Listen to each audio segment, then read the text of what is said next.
Hello, everybody, and we're back at a new episode from our Language of Creation book club.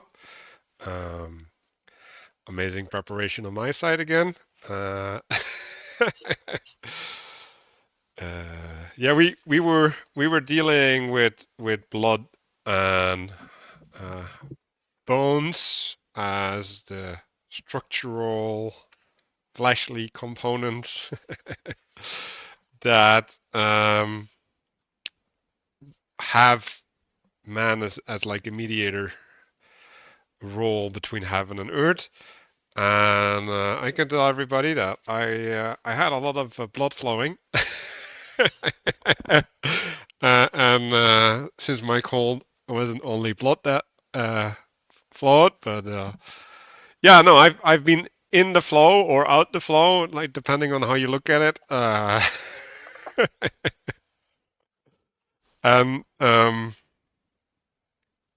And I also have been out of it because I reread what we're going to talk about today, which is chapter 55, and we're just gonna go from the start if some people want to bring stuff up. But I was looking at it and I was like, wait, what is he doing here? And I had to like swap perspective multiple times and all that stuff. It's like it the way that he presents it is really unnatural to me. Let's just put it that way. And also, I think he might be wrong. So I'm gonna base my intention around that, and I'm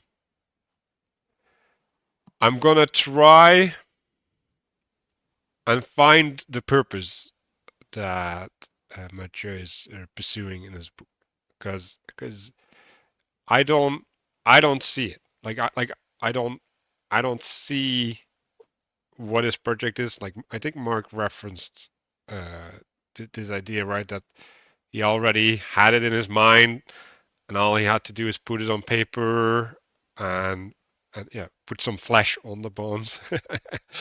and and yeah, I'm not so sure what he had in his mind, right? Like he's been talking about finding the lock that we have the key for.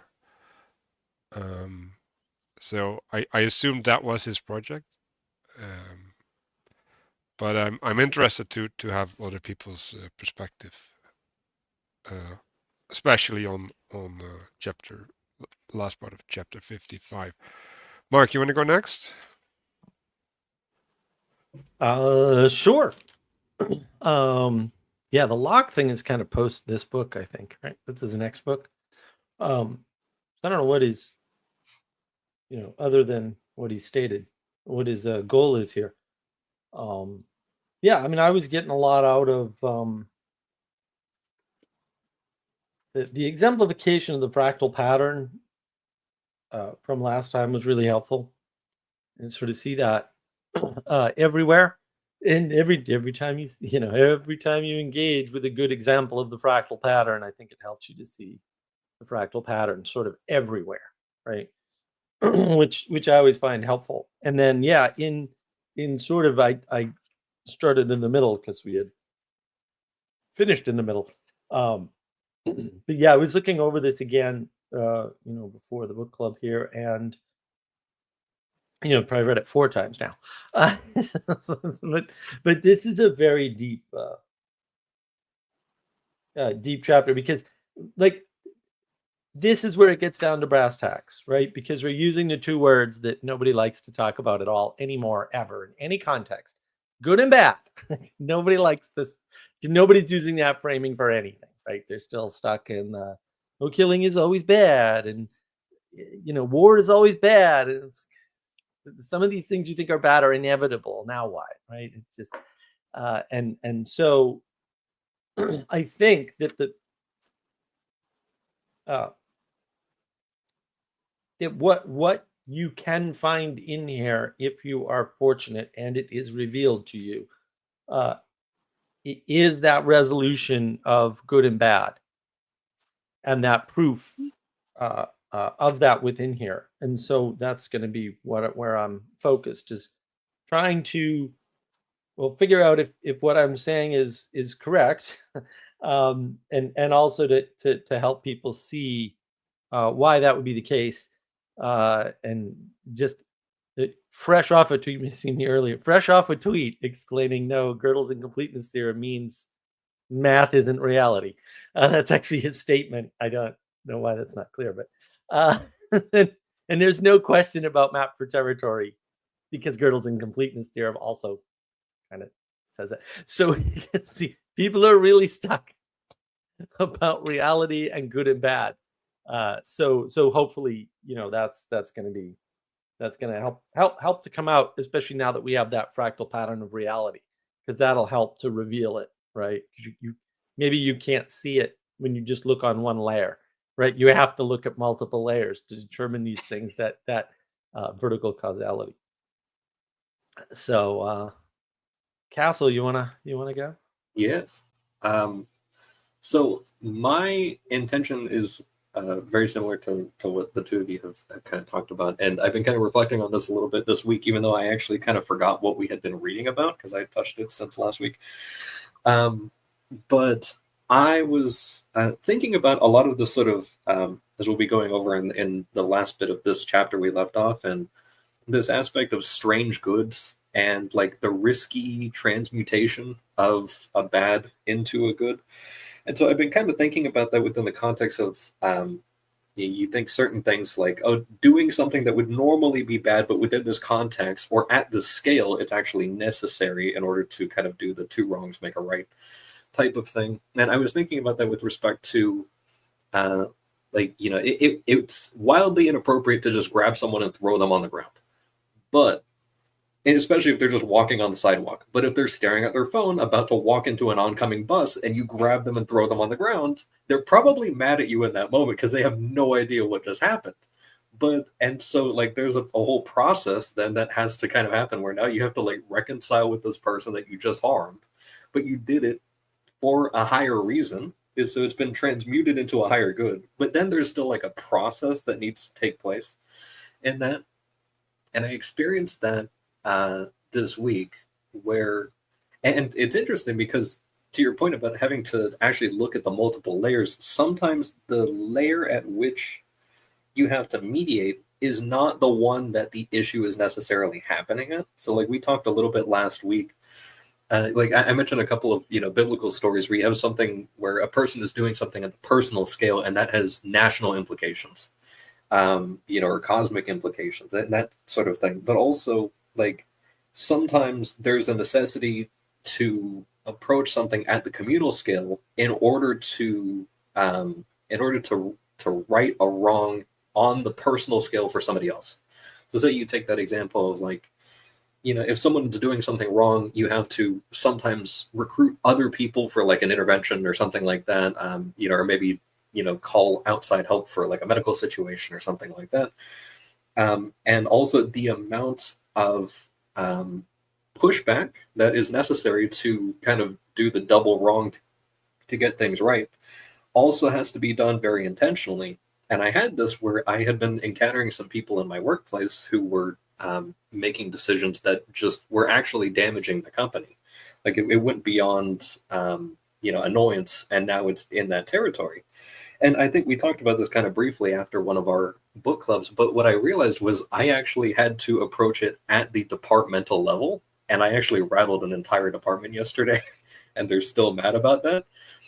But they have to be. Like that's in order to actually get things moving, like I had to break through that wall. And like people are still very mad at me about that. And like but I don't think that it was wrong. And so I'm kind of exploring that also in the aftermath of, also once you've done the double wrong and you've gotten the thing, you actually have to stop pushing. And maybe you also even have to say, if you're like, rotating a boat back right side up, that not only do you have to stop pushing, but maybe you pushed it so hard, you actually have to grab it again just a little bit and kind of reel it back. So I'm just kind of thinking about that balance in there. So I'll be approaching our readings today within that respect. Gustavs, would you like to go next? Sure, I'd be glad to. Hi everyone. Nice to see all of you. My week's been pretty crazy, and my intention for this week is to focus on appropriateness of the union of heaven and earth, because that's going to happen anyway. So it's like having that discernment and being able to do it the right way. That's going to be my focus. Yeah. Olena, could you go next? Yeah. My intention is to get an impression of how everybody else understands the tree or the trees of Genesis, and how those understandings might line up or not with the three interpretations that he presents at the end of chapter 55. And I think that kind of touches on what Mark and Yomi said at the beginning, so that's what I'm focusing on. Just for the entity.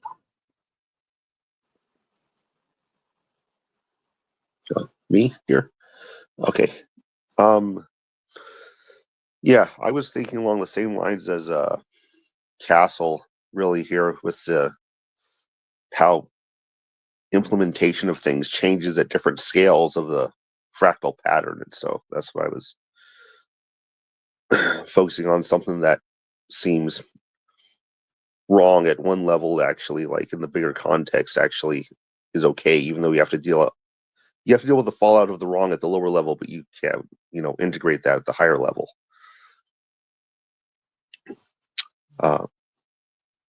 Danny? Yeah, this section kind of made my head hurt a lot. I think there's just tons of interesting things to talk about in terms of this. He introduced, the micro and macrocosm ideas in the self-similar fractal pattern, and he keeps introducing different dimensions like the individual versus communal, and then now we're getting into like this internal versus external dimensions, and he keeps mentioning other things like with the left and right hand. The complexity can get complex very quickly. So part of it is I'm not sure how to scope wherever we're going or to see what the main point is, but I'm looking for the corporeal significance of these ideas. And it makes it even harder when you like, as in the chapter that was talking about like the left and right hand, when we're in kind of like a Book 8 of the Republic, fallen type of broken type of world, where the idea of left-handed behavior, if that's kind of more mainstream than not, I guess what I'm looking for is, I guess I'm just looking for the significance of what the main thrust of this section is. And I'm sort of, I don't know, I'm just sort of confused at how to tie together all of the ideas that are on the table right now. So I'm sort of confused. I don't know what to make of this section. So I guess that's all I can really say, I suppose.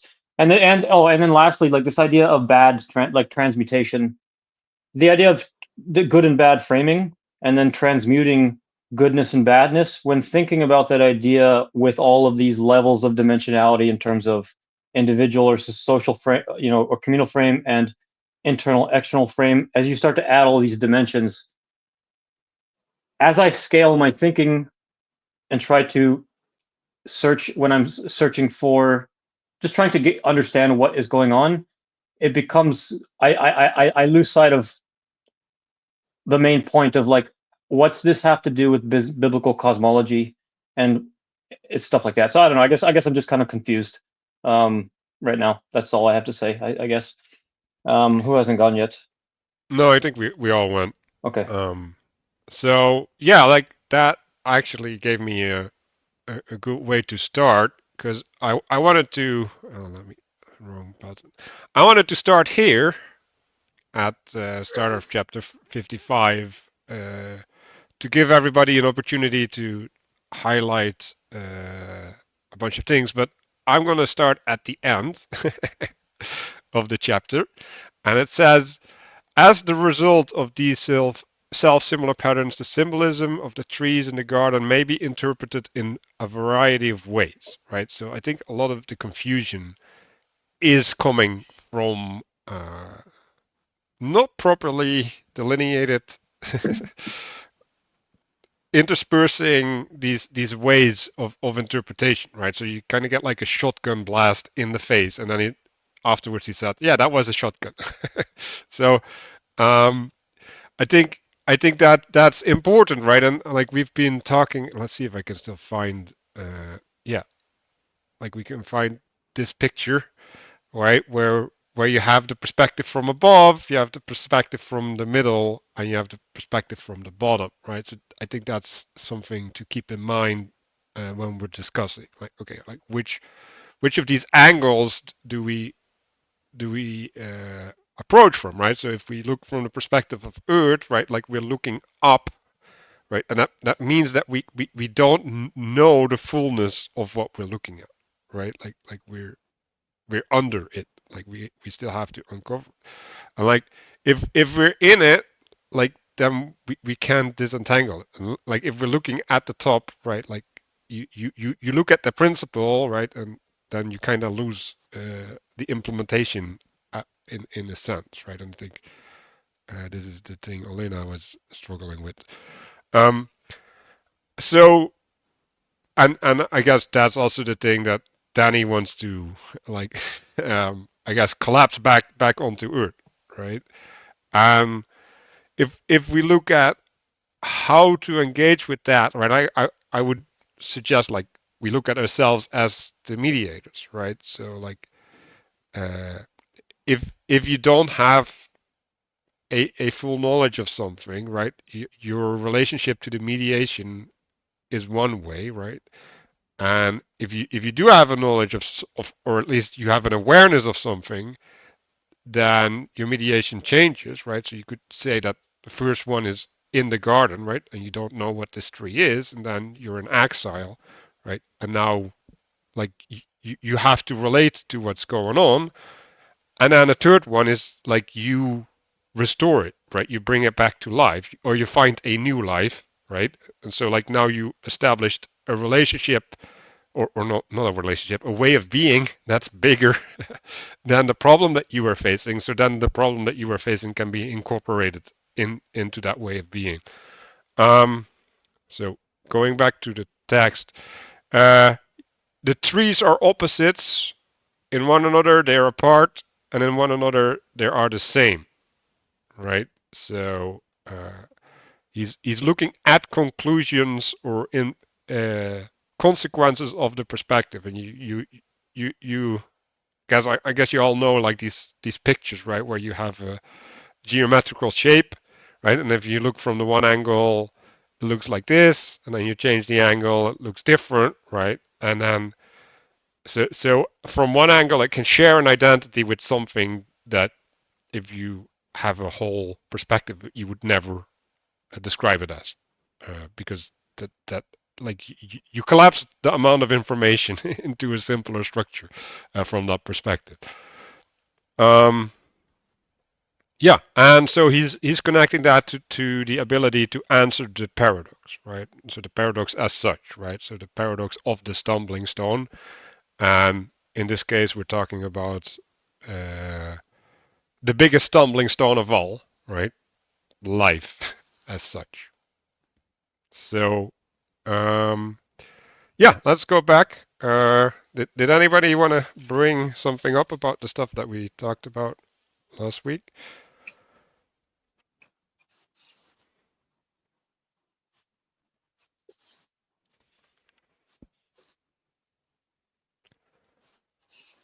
So, in this page,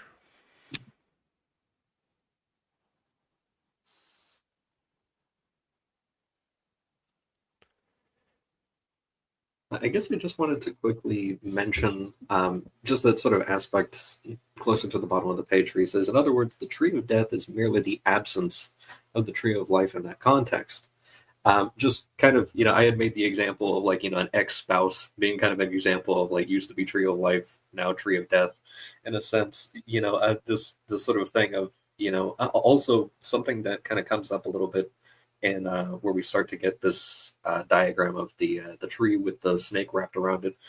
It just kind of calls to mind the image of like Moses' staff, that the staff subsumes the snakes in that story while in staff mode, which is usually not how it's depicted. And so I just wanted to kind of also mention that aspect of there is a sort of judgment involved and kind of like the straightness of being part of that staff, and then to also just kind of mention that if you're part of an organization, like you're part of that organization's staff, in the if people are looking to kind of recruit or something like that, then there is kind of a snake aspect to just who are these like these formless people that we're kind of trying to discern here. And then also if someone winds up being exiled, not just okay, we amicably part ways or something like that, but if there's an actual exile involved, usually due to an overreach or something like that, then people might refer to that person being exiled from the organization as a snake, and that the staff or the pillar of stability of that organization does go from being a tree of life where someone can actually make their livelihood, whether or not they're actually receiving money or if it's a volunteer opportunity or whatever, it's all more or less similar. But then once you've kind of burnt that bridge, that it does become a sort of pillar of death. Like you can't go back there, or there is some aspect of an extremely high barrier to entry that there was before that is maybe approachable, but also you're never going to approach it. Like that's the likelihood that someone actually will approach the flaming sword turning against itself, which I guess we can save for a little bit later. That is extremely unlikely. Maybe you actually could do that, like under certain circumstances. But if you've just been exiled, then there's probably something else wrong. And if the root cause isn't addressed, then it's like, yeah, if you couldn't do it before the higher barrier to entry, then you're definitely not going to do it now. So that's really fascinating because I've been watching some drama on the internet, and basically it's a bunch of women that can't handle a heated debate, right? And then they're complaining about the way that they're treated, right? So this is a dynamic that I'm familiar with, right? But what ends up is that they self-exile, right? They're like, this is not a place that I can be in. But what also ends up is that they can't let it go, right? So what ends up is they're sitting there with resentment about the way that they're treated. And like, fair enough, right? Like if you feel shitty after you've gone through something like, but what ends up is that they end up circling this point, right? They keep identifying against the point, and the way to find the promised land is to move towards the promised land, not to circle around and wander around the point, right? And so the same thing with being fired from your job or something, right? Like now you have a hole, right? Like you don't have a hole in your income only, you also have a hole in your activity, your daily activity, right? You also have a hole in the way that you get meaning from life, right? Like there was a purpose that you were pursuing and that just gets cut off. So there's a way in which you're bound to the things that you do in life, right? Or for example, that debate or whatever, right? You're bound by your good intention or your expectation of what's going to happen, right? And then that gets cut off. Yeah. So you can't live up to what you thought you'd live up to, right? And now you have to find a way to reorient. And yeah, so that relates to like, okay, so you had an identity, right? And you can't maintain it, or you thought you had an identity and you get confronted with the fact that that wasn't your real identity.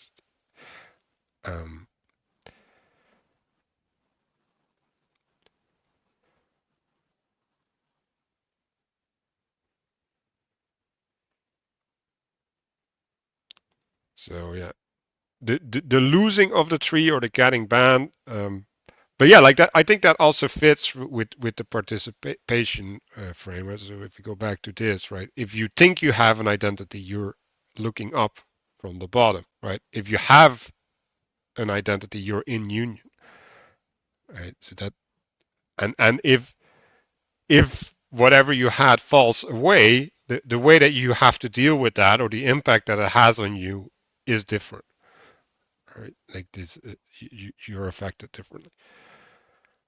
Um,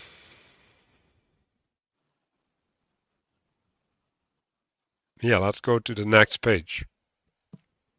Um,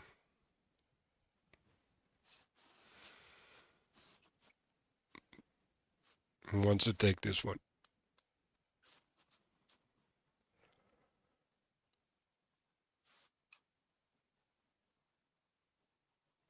So the thing that stood out to me is that the tree of life may be interpreted as a branch of the tree of knowledge. Um, in my mind, it's the other way around. So I don't know if anybody has anything to say on that.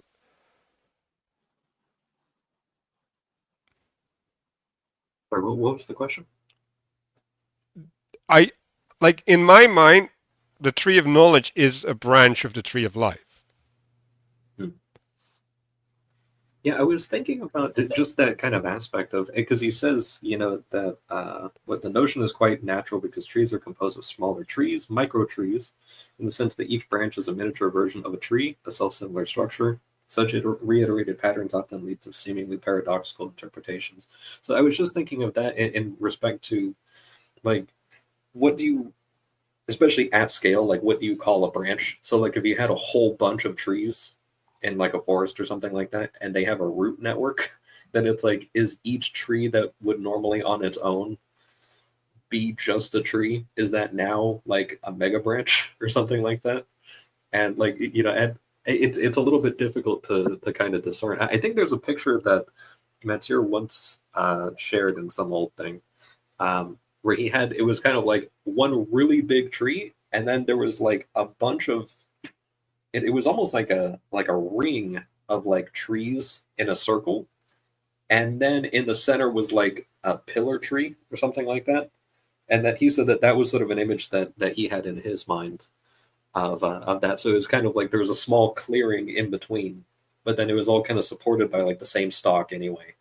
So it would still be the same sort of thing, but also it's like, I don't know. I don't have a clear answer for that necessarily, but it's just kind of what is the tree when all of the stuff is interconnected.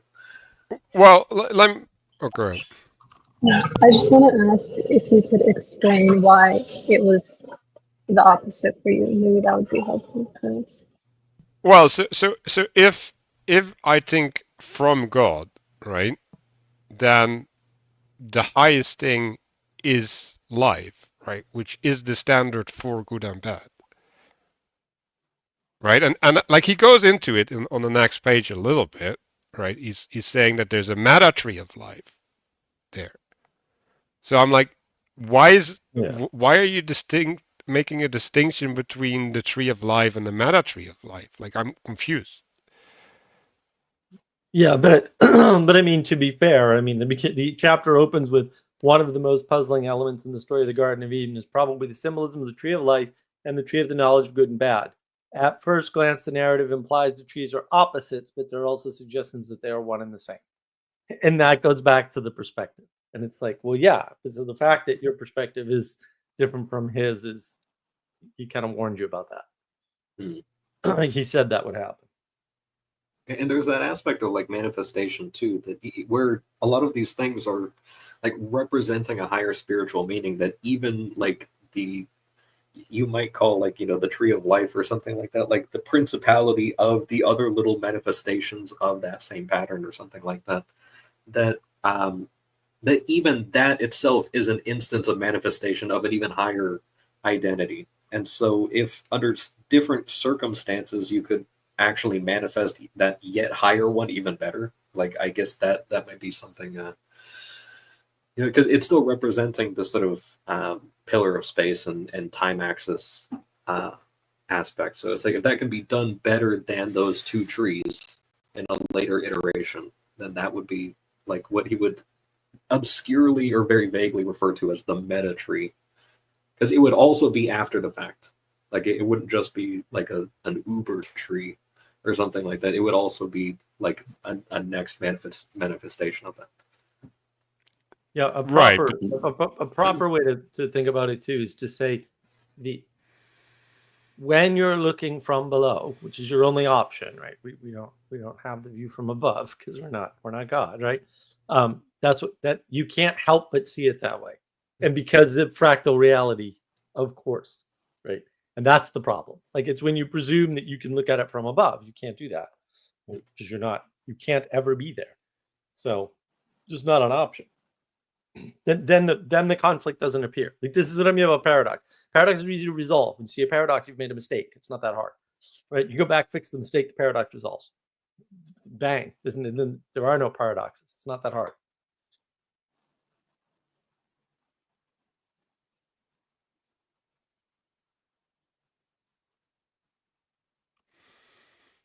So yeah,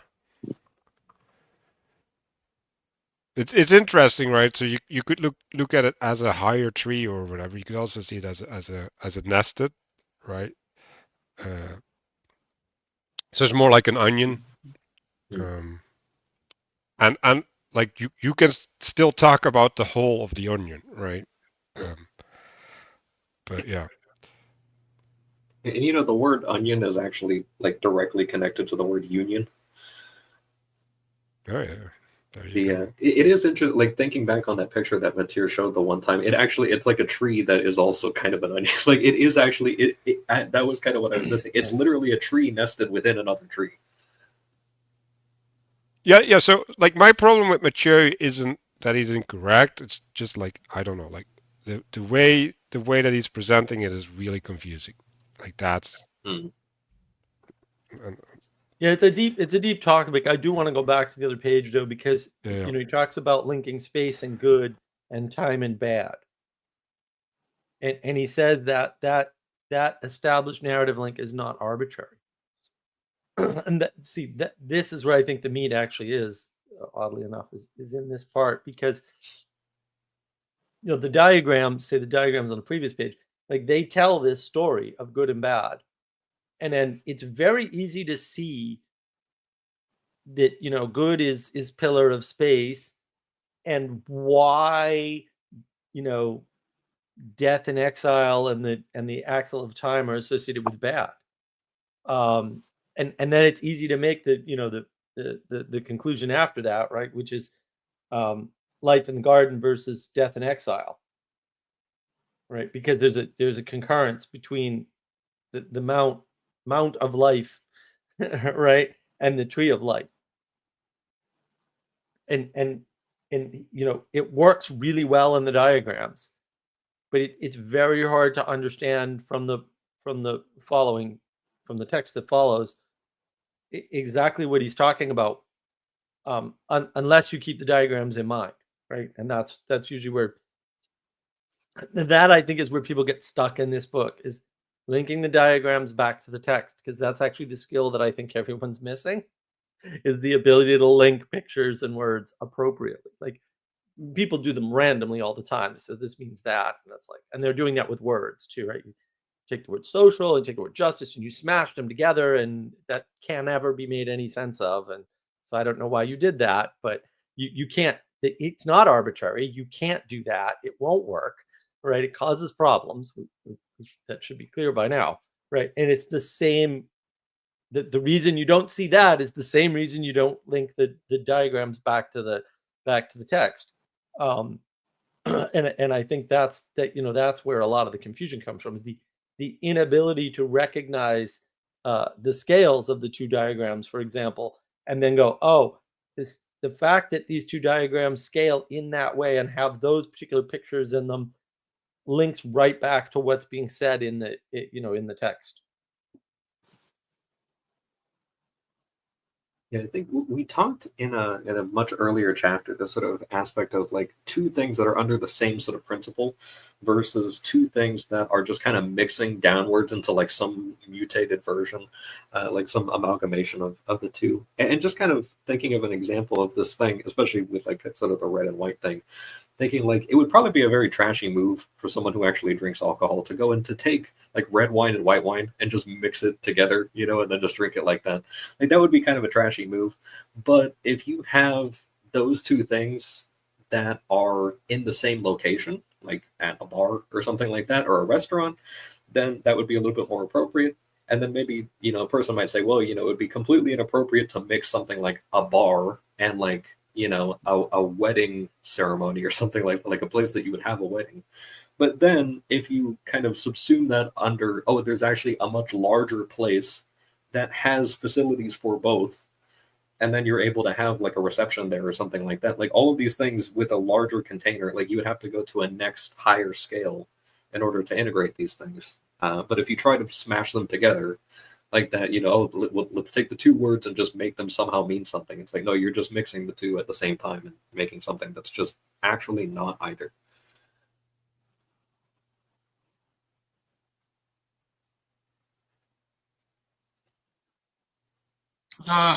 The way I'm trying to look at this whole question about eating from the tree and things like that is that the question is posed with you in the realm of space, and you're sort of looking out towards the realm of time, or like on that boundary, and then uh, the question is whether you can welcome that into the realm of space. So I'm kind of looking at it as a question of promotion. So you're somewhere on a hierarchy, and you're kind of like a manager. You're in a higher position, and the question is whether you can promote something that's below you to a higher level, to give them more responsibility, to give them a role, a functional role within your organization, things like that. And like that's the question of like, is it appropriate? Is it right? Will they have a role? And will it go badly? And then, you know, the eating is maybe something like you give them the promotion, and then you figure out where they belong or what they can do. And also, I think it's a question that remains even if something already kind of is within your organization.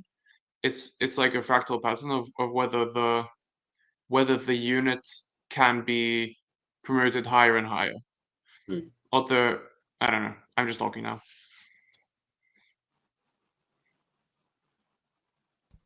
Yeah, so the way that I look at it is because he's using the word fact, right? And you could you could look at this as an an assigned identity or something, right? So I treat this as this, right? So if you take the bar example, right? Like you've identified a function with a space, right? And then you're trying to insert a new function, right? And so the space functions correctly, right? So there's a telos to the space effectively, right? And if you exceed that telos, then that space can't hold what you're doing, right? And so the question is, right? Like, because this would be true, the example that Castle had with the bar, whether you have the bigger complex or not, right? Because the bigger complex, like the bar in the bigger complex, is still not the right place, right? Like, so you still have to move within the bigger space to accommodate the other activity, right? And so if you use the term fact, because I think that analogy is fairly okay, right? You have and this is the way I would like to speak about it, is correct or a false, right? Because I don't like the morality in the adherence, like because I think this if we're talking about objectivity, right? Like this is as close as we get to it, right? Like we have something that's pre-established, and either that works or fits or it doesn't, right? Like this is something we can talk about, right? Like the unknown doesn't exist in this scenario. It's just known, and whether it fits in there or not. And if it doesn't fit, then change needs to happen. Yeah, I think another way to look at it too is to say that there is some subset of things, I know we're going to get fuzzy with language, that pre-exist, and there is a way in which those things are constraints, right? And some of them afford, or allow, either way, for confirmation, to be conformed to, for conformation, right? To be conformed to. Not all of them, though. Some of them are just straight up constraints. You don't conform to gravity; it's a constraint, right? And so, if you see it as something pre-existing that either has to be matched or obeyed, or something, right? Because again, gravity, you don't match gravity. It's not exemplified, right? Then I think it's a little bit easier to see what he's talking about with appointed identity in particular, because that, I think, is where people are getting caught up. And if you have a skeptical, cynical stance about the world, then you would question appointed identity, right? But again, the perspective of the book is just explaining the presupposed correct genesis. Like it's already built into, right? If you step outside that frame, A, you're being postmodern and everything they did was wrong, and B, you can't, like, because now you're playing a different game. You're doing a different thing, and you're allowed to do a different thing, but don't do it with his work. And that resolves it, right? The minute you decide, no, I engaged with the book, and therefore the framing of the book is stated, and I won't go outside of it, then the idea of appointed identity is self-evident, right? Because it's presumed within the context of the text that this is referencing, and it just doesn't emerge as a problem, right? It's only when you reject or break the frame, or try to break the frame in some postmodern power move or whatever nonsense, that you run into trouble. For me, or this is where I see people running into trouble, not just here. That's a very common pattern. People just put things in inappropriate frames, and then say, well, yeah, if I bought into that frame, I'd agree with you, but I don't buy into that frame, and therefore I don't agree with you. It seemed very confusing to people, actually. It's also very fun to do. So when you realize that, it doesn't resolve the paradox, right? What Matthieu says is that you can't that you need preparation to resolve the, quote, greater paradox, and if you don't get it, there's a fall, right? But before encountering the paradox. And yeah, a paradox is a good way to know you've gone too far or you're wrong. It's like not hard. You can not continue rather than wrap yourself up in trying to understand something like that, right? And that just makes it easier, once you sort of accept the framing of Genesis and the framing of the book, to sort of understand the point here. And look, I mean, if you think the framing's wrong, read the book in the frame and figure out if the tools work instead. Like, that's the pragmatist way to resolve this. But in that way, you can see why there's a difference, we'll say, between individual desired identity, identity assigned by the group, and an identity that conforms to the natural world or reality or God's law or something. And then, because again, the fractal pattern's there, so you can do that math all of a sudden. Couldn't do that math before because it was a flat world, right? It's like law is law. It's like, well, there's different types of law, and I think that's, once you have that framework, now you can look at good and bad. And I think that's what, again, that the point of this is to show you, no, good and bad are resolvable. That these are not hard problems. I'd like to just kind of add to that a little bit. Um, so this aspect, I'm just kind of sort of reading over this bit of just talking about that when he refers to good and bad, it's specifically whether or not it agrees with its appointed identity. And then so when he says transmuting into a higher good, this is also, it's transmuting into a higher agreement to an identity. So the higher good might not actually be like convenient or pleasant necessarily, but it's like it's in agreement with the higher identity. So like maybe the higher identity is a self-sacrificing leader or something like that, and it's like that is, if there is a situation that's going on, even like within a family or something like that, and then someone has to step up and solve that problem, that they are transmuting into a higher agreement to a higher identity. That doesn't necessarily mean that even the rest of that person's life is necessarily pleasant and peachy or anything like that.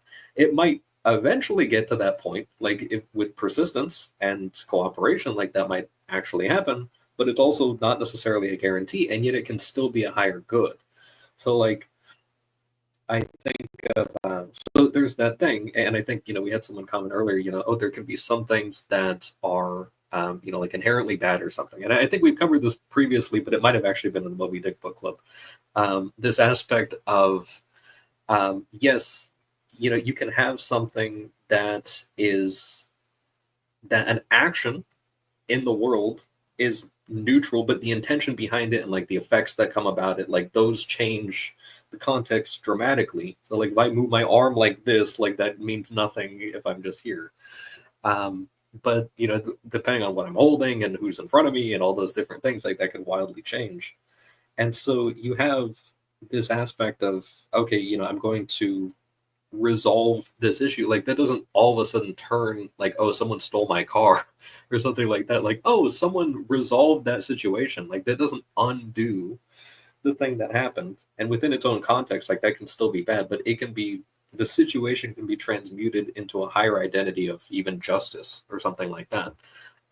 So there is that aspect of, you also have to define like what is that higher identity as well. Like, okay, if it's a higher, if it's an agreement to a higher identity, then, and if that higher identity is something like proper integration at like very, very large scale, like you can actually even see something at like the cosmic scale of like hell, for example, as actually being integrated into a higher good for people who actually are so dedicated to like the individualism thing that they actually completely reject everything else and really do just want themselves. And it's like that is actually, if a person really wants, because also you imagine like if you're in a building where everyone is 100% self-centered or like egocentric and like not willing to cooperate with anyone, like very quickly that actually becomes like a manifestation of hell. And so it's like if the higher identity is not encroaching on somebody's will, for example, in that context, that it's like, okay, yeah, it can still not be pleasant or good at the lower scales, like on the personal scale, that might not be good. But if, say, you're in charge of like a prison or something like that, allowing for the fact that people are going to do the things they're going to do, and you can't 100% regulate all of that without like just restraining them in straitjackets and putting them in solitary confinement, which would be inhumane. Like some of these things are just going to wind up happening, and it might be more humane to kind of let things play out. But it's not an easy thing to answer, and thankfully not something we actually have to deal with.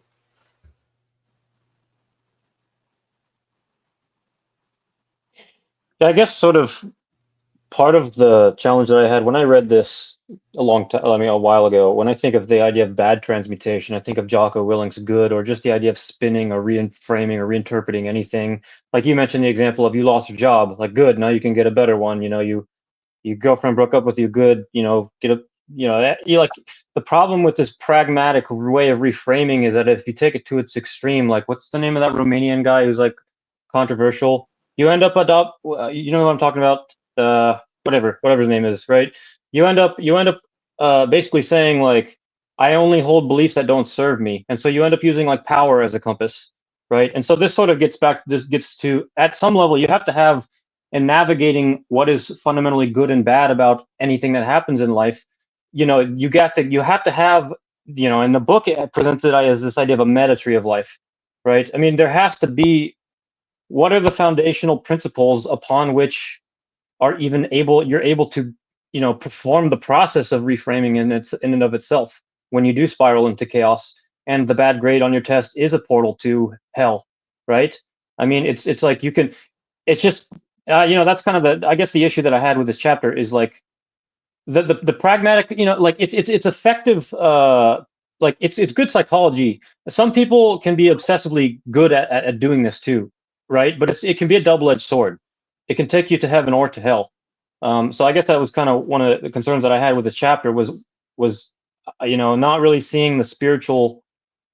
What are the sign? I don't know. I don't really see what the spiritual compass. I don't know. I guess I'm just kind of lost from a like how do we point to something more foundational than I guess. Well, so Danny? I mean, this is really easy to resolve. I don't like Genesis, story of being, statement being is good. Everything else you can derive directly. It's not that hard. But I mean, again, but we can play the same game, and I can have Robin Hood rob from the rich and give to the poor. I can impose my own sense of justice, even with the axiom of being is good. I can construct my own justice system. No, you have to misread the story entirely to do that. And yes, you can be wrong about anything, which is why you need some place to start. Which is why you start with Genesis. That was what I was saying. He starts with Genesis and says, this is axiomatically true, right? And in Genesis, the axiomatic statement that's true or most true or first is really easy. It's called being is good. And you can derive everything else from there, but you have to not reject being is good. But you can't say I want to reject the foundation that's given to me and then complain that you weren't given a foundation at the same time. Well, so let me just try to put this in concrete terms, okay? So like my neighbor here got in a car accident, his wife died, and he's paralyzed from the waist down. I can Jocko Willink that and say good.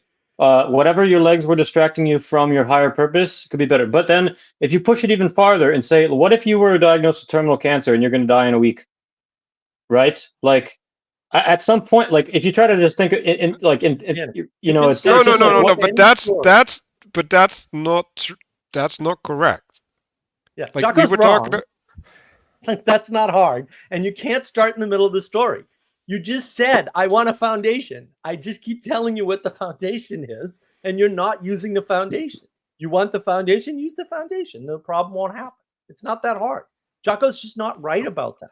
That's all. It's not hard. He's right about a lot of things, but attitude. I'm just saying that the single tool of the axiom of being in good is an insufficient tool to resolve this dilemma. No. Like you need more than that. No, it's not. Everything else can be derived. You can derive everything else, but you have to agree to start there because you need a starting axiom. See, this is the trick. You always have a starting axiom, even if you don't state one. And the thing is, when you start middle out, when you say, well, you know, someone with cancer, whatever, this is the middle of the story. I don't know what's going on. You've denied the starting axiom, but then you're making a bunch of judgments as though you have a starting axiom, but you don't, right? And so who knows what starting axiom you're using? You don't even know that. And that's the problem with not starting from at the beginning. What this says, right, is you have a stumbling stone, right, whatever that is, and that means that the frame that you're using can't be maintained, right? And so that means that you have to re-establish a new frame, and therefore there's a new good. Like, it's that simple. So like you can't keep holding on to the old good, right? Like why are these women that get crushed in the debate upset? Because they're trying to maintain something that isn't real, right? So if you break your legs or whatever, you get paralyzed, you can't maintain your previous conception of your future. Like that's ridiculous. Like that doesn't mean that what happened was good. It's like no, like what happened wasn't good because it. Like, according to the definition here, it stopped adhering to the identity that you were having. So, like, that's bad. But also, in your new identity, there's a new good, right? And that's the thing that Jacko tries to point at as an ogre, and doesn't know how to articulate himself. I just want to put and that's why nihilism is so evil, because it's like you're stubbornly to the end holding on to, like, you're rejecting and killing the foundation of existence, that being is good. And like I don't know whether it's possible. It's miserable, but you can't really rationalize someone out of it. right.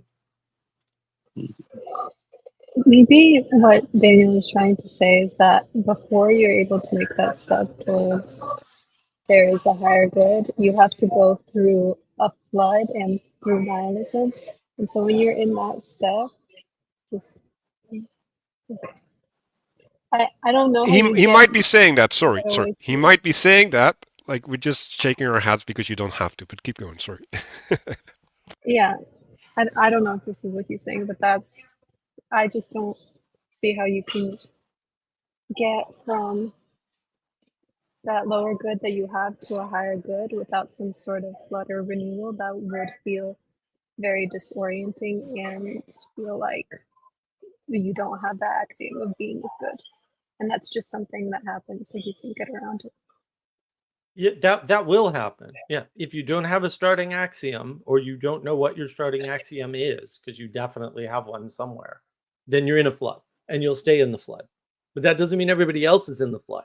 And then this is where the problem is, right? People confuse themselves with everybody else, and they say, "Oh well, I'm in a flood and I'm in chaos, and therefore the world is in chaos, and therefore World War III," right? Or they say, it gets worse, right? They say, "How are you so calm in World War III? You must be the monster that's causing World War III," because we see that happening right now, right? Like, why are you so positive in a world where we're under threat? You must be the bad guy. You must be a Nazi. I mean, people are saying this right now. You see this right now. But that doesn't mean there's a flood. That means you're in a flood and you put yourself there and you can take yourself out. Because again, it's a starting axiom. It's not something you have to go through to get to. It's the place that you start at. And that's where people are confused. If you reject the starting axiom, you put yourself in a flood. I know, don't do that. This isn't that hard, right? It doesn't have to be difficult, right? And that's why you get the weird effects that you see with people being upset. They're upset about roughly three things, right? I'm in a flood and you don't seem to be taking that seriously. Yeah, fair enough. Whatever, right? There's a flood going on and other people are in it. And because you're so calm, you must be causing it. Or I'm in a flood and you're not. And that means I don't have to be in a flood and I did this to myself. And how dare you? Because they don't want to blame themselves. And you see all three of those things right now. Just look around. They're absolutely everywhere.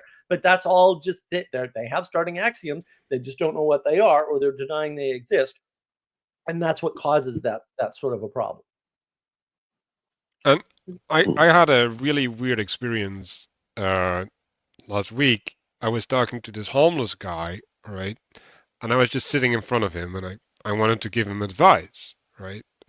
And so I started asking him, like, do you have a place to sleep, right? Like, how do you organize your sleep? Because it's getting cold outside. Like it's fine to sleep outside when it's warm, but like at this point, I'm like, I'm getting worried for you. Like this is not okay, right?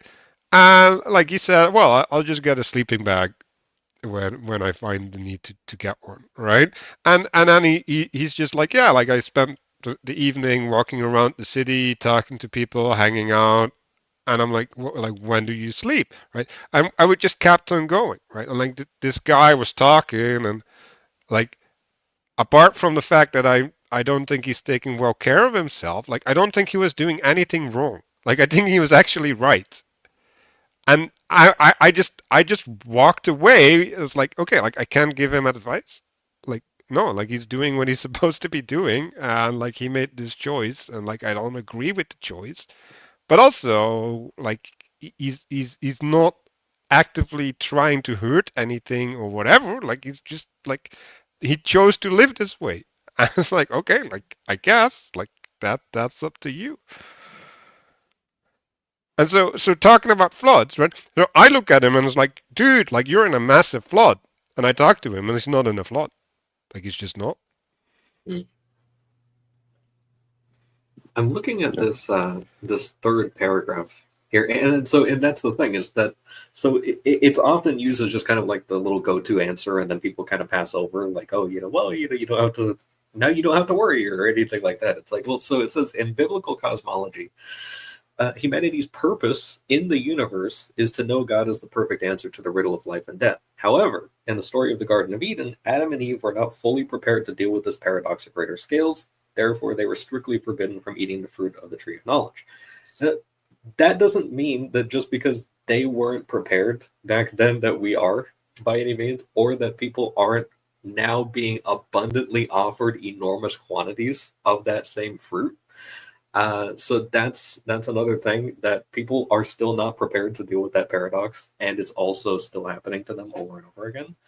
And it just kind of reminded me a little bit of, so you think of like those people like what Mother Teresa, like she goes over and she gets her job then over in Calcutta, and she shows up, and like one of the first things she sees is someone being eaten alive by rats. Like actually, that's one of the first, and it's like, welcome to hell. Also, you'll be here for 50 years for the rest of your career, and it's like, but. And it's just like, oh, you're not going, like she endured something actually worse than depression essentially for that entire time as well. But that allowed her, in the sort of thing of like the layers of refinement, that allowed her to settle just right as someone slightly above the people that she needed to mediate for. So she was completely relatable in like every way to the people that she was ministering to. So you have that aspect of she's attending to a higher good while also being extremely low. And it's like, that is sort of a thing that you actually don't have to be. And I was kind of thinking back, I listened to part of Mark's monologue from yesterday. This aspect of like, if you're on the margins versus if you're in the center, like it's not necessary if you're on the margins to be overly attending to the stuff that people on the inside are doing. That you can still be attending to the highest good, or you can be in agreement with the highest identity while also not physically being in, a building where that is happening as like a natural occurrence. And so, and then also this aspect of kind of like what condition, like the homeless man that she described, that sometimes it seems like, okay, this person is obviously, not in agreement with the good, with the identity that they should be identifying with. And then it's just like, oh yeah, it's actually not a problem. And I think of like, there was one guy I heard about that he was blind from birth pretty much, and then like later in age, like probably in his 50s or 60s, he like he actually went to some place and he got his sight back. Like he got a miracle of receiving a sight back, and then he looked around and realized, oh, wait a second, there's a lot of traps that I can fall into now that I can see. And he actually prayed to have his blindness given back, and it was because, like, specifically under the condition of if he was in more danger now that he could see, that he wanted his blindness back. If that wasn't the case, then he was happy to have the gift. And it's like, no, he actually had the contrast to see by having not seen for his entire life, and then he saw for a little while and realized he could see that it was better not to see, right? And it's like that type of thing. Like he was attending to, even without being able to look at it, he was attending to a much higher identity, even if that meant that he would essentially be disabled. And like he willingly accepted it even after it was reversed.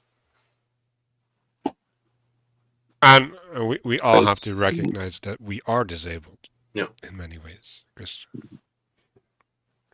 Right. I think if you look at the sorry, Christopher, go ahead. Oh yeah. If you look at the last page in this chapter, whatever, the last diagram, you see the snake going up in the middle on the tree there. If you assume that you start at the bottom with good and end at the top with good, there's a point in the exact middle where the snake is like on the back of the tree and everything's backwards. And so that's kind of like, at that point, maybe, the left and right look backwards from what you would expect, and that's like the bad thing, the suffering, whatever that's happening. But that's like you're not starting or stopping at that point. Right, and if you that's assume the that limit, does, right? That's limitation as such, and this is the message nobody likes.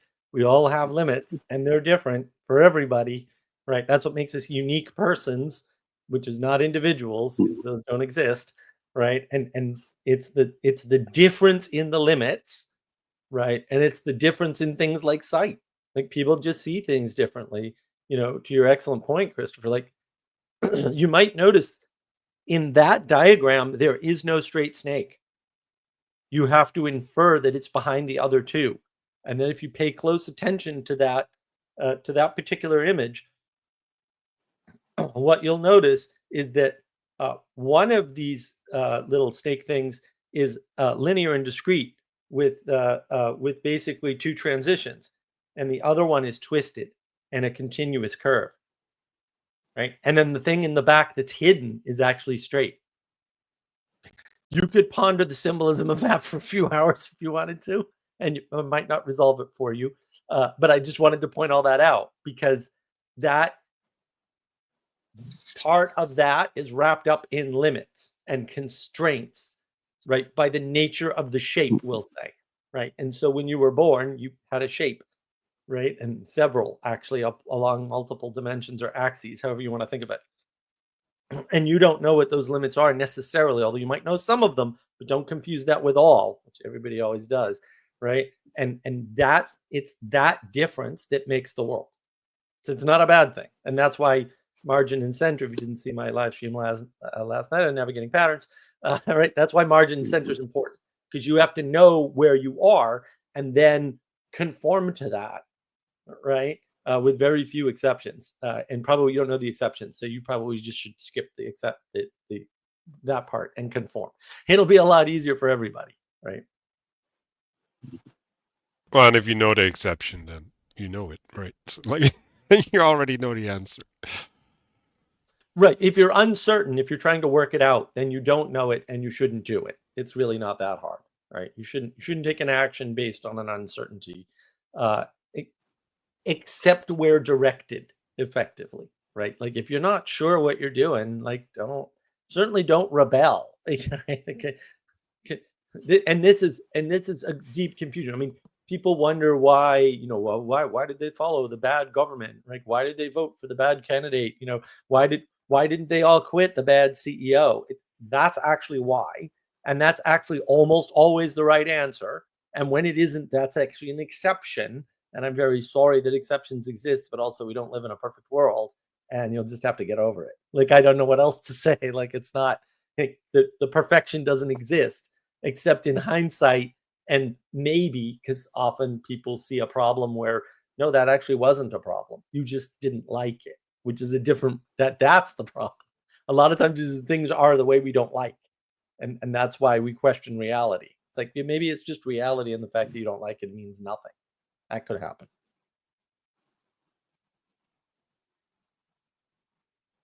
Yeah, so it's interesting because I have this rule, like if I think about something and in 5 seconds I don't get anywhere, I'll drop it. Although I don't know if I've been attending to that rule lately too well, but like there was a big period of my life where that happened, and like what allowed that for me is I created the space, right, for other things to grow into, right? Because if you're continuously busy with the things that keep you busy, then you can't exceed where you're at, right? So if we look at the evil of change, right? Like this is one of the objections that I keep having, is like that time is associated with badness or like now evil, which is like I don't know why he decided to use evil here, but that's just weird. So if like change can also liberate, right? Like if you're living with your parents and you're like, I don't know, 25 years old. Like maybe you need a change, right? Like maybe that liberation is the thing that you need to have.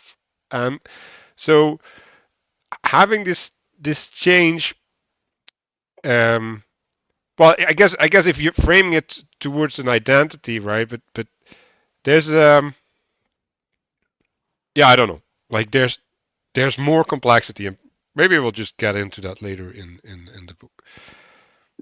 I wanted to just make a comment here about the top line where he says, ultimately, all stories in the Bible are about the problem of transmuting the evil of change into a higher good that can properly host the creator of all things. So that would, like, without really participating with that line, like, that seems like a very, very bold claim. But as I'm just kind of going back and thinking about, like, obscure stories, and so, like, the book of Ruth, where it's just like this lady, she's like a foreign woman, and she, like, sleeps on this guy's feet, you know, and like there's all these things that are going on, and like it's very symbolically rich, but it's like, oh, that is King David's great grandmother. Like there's a lot, like he actually wouldn't have been born if not for things going exactly the way that they did. And so it's like, oh, here's all this strange stuff, like the Israelites are not supposed to be marrying Moabites, you know, and there's all these different things where, oh, her husband died, and also this guy never had a wife, and like there's all these different things that are going on.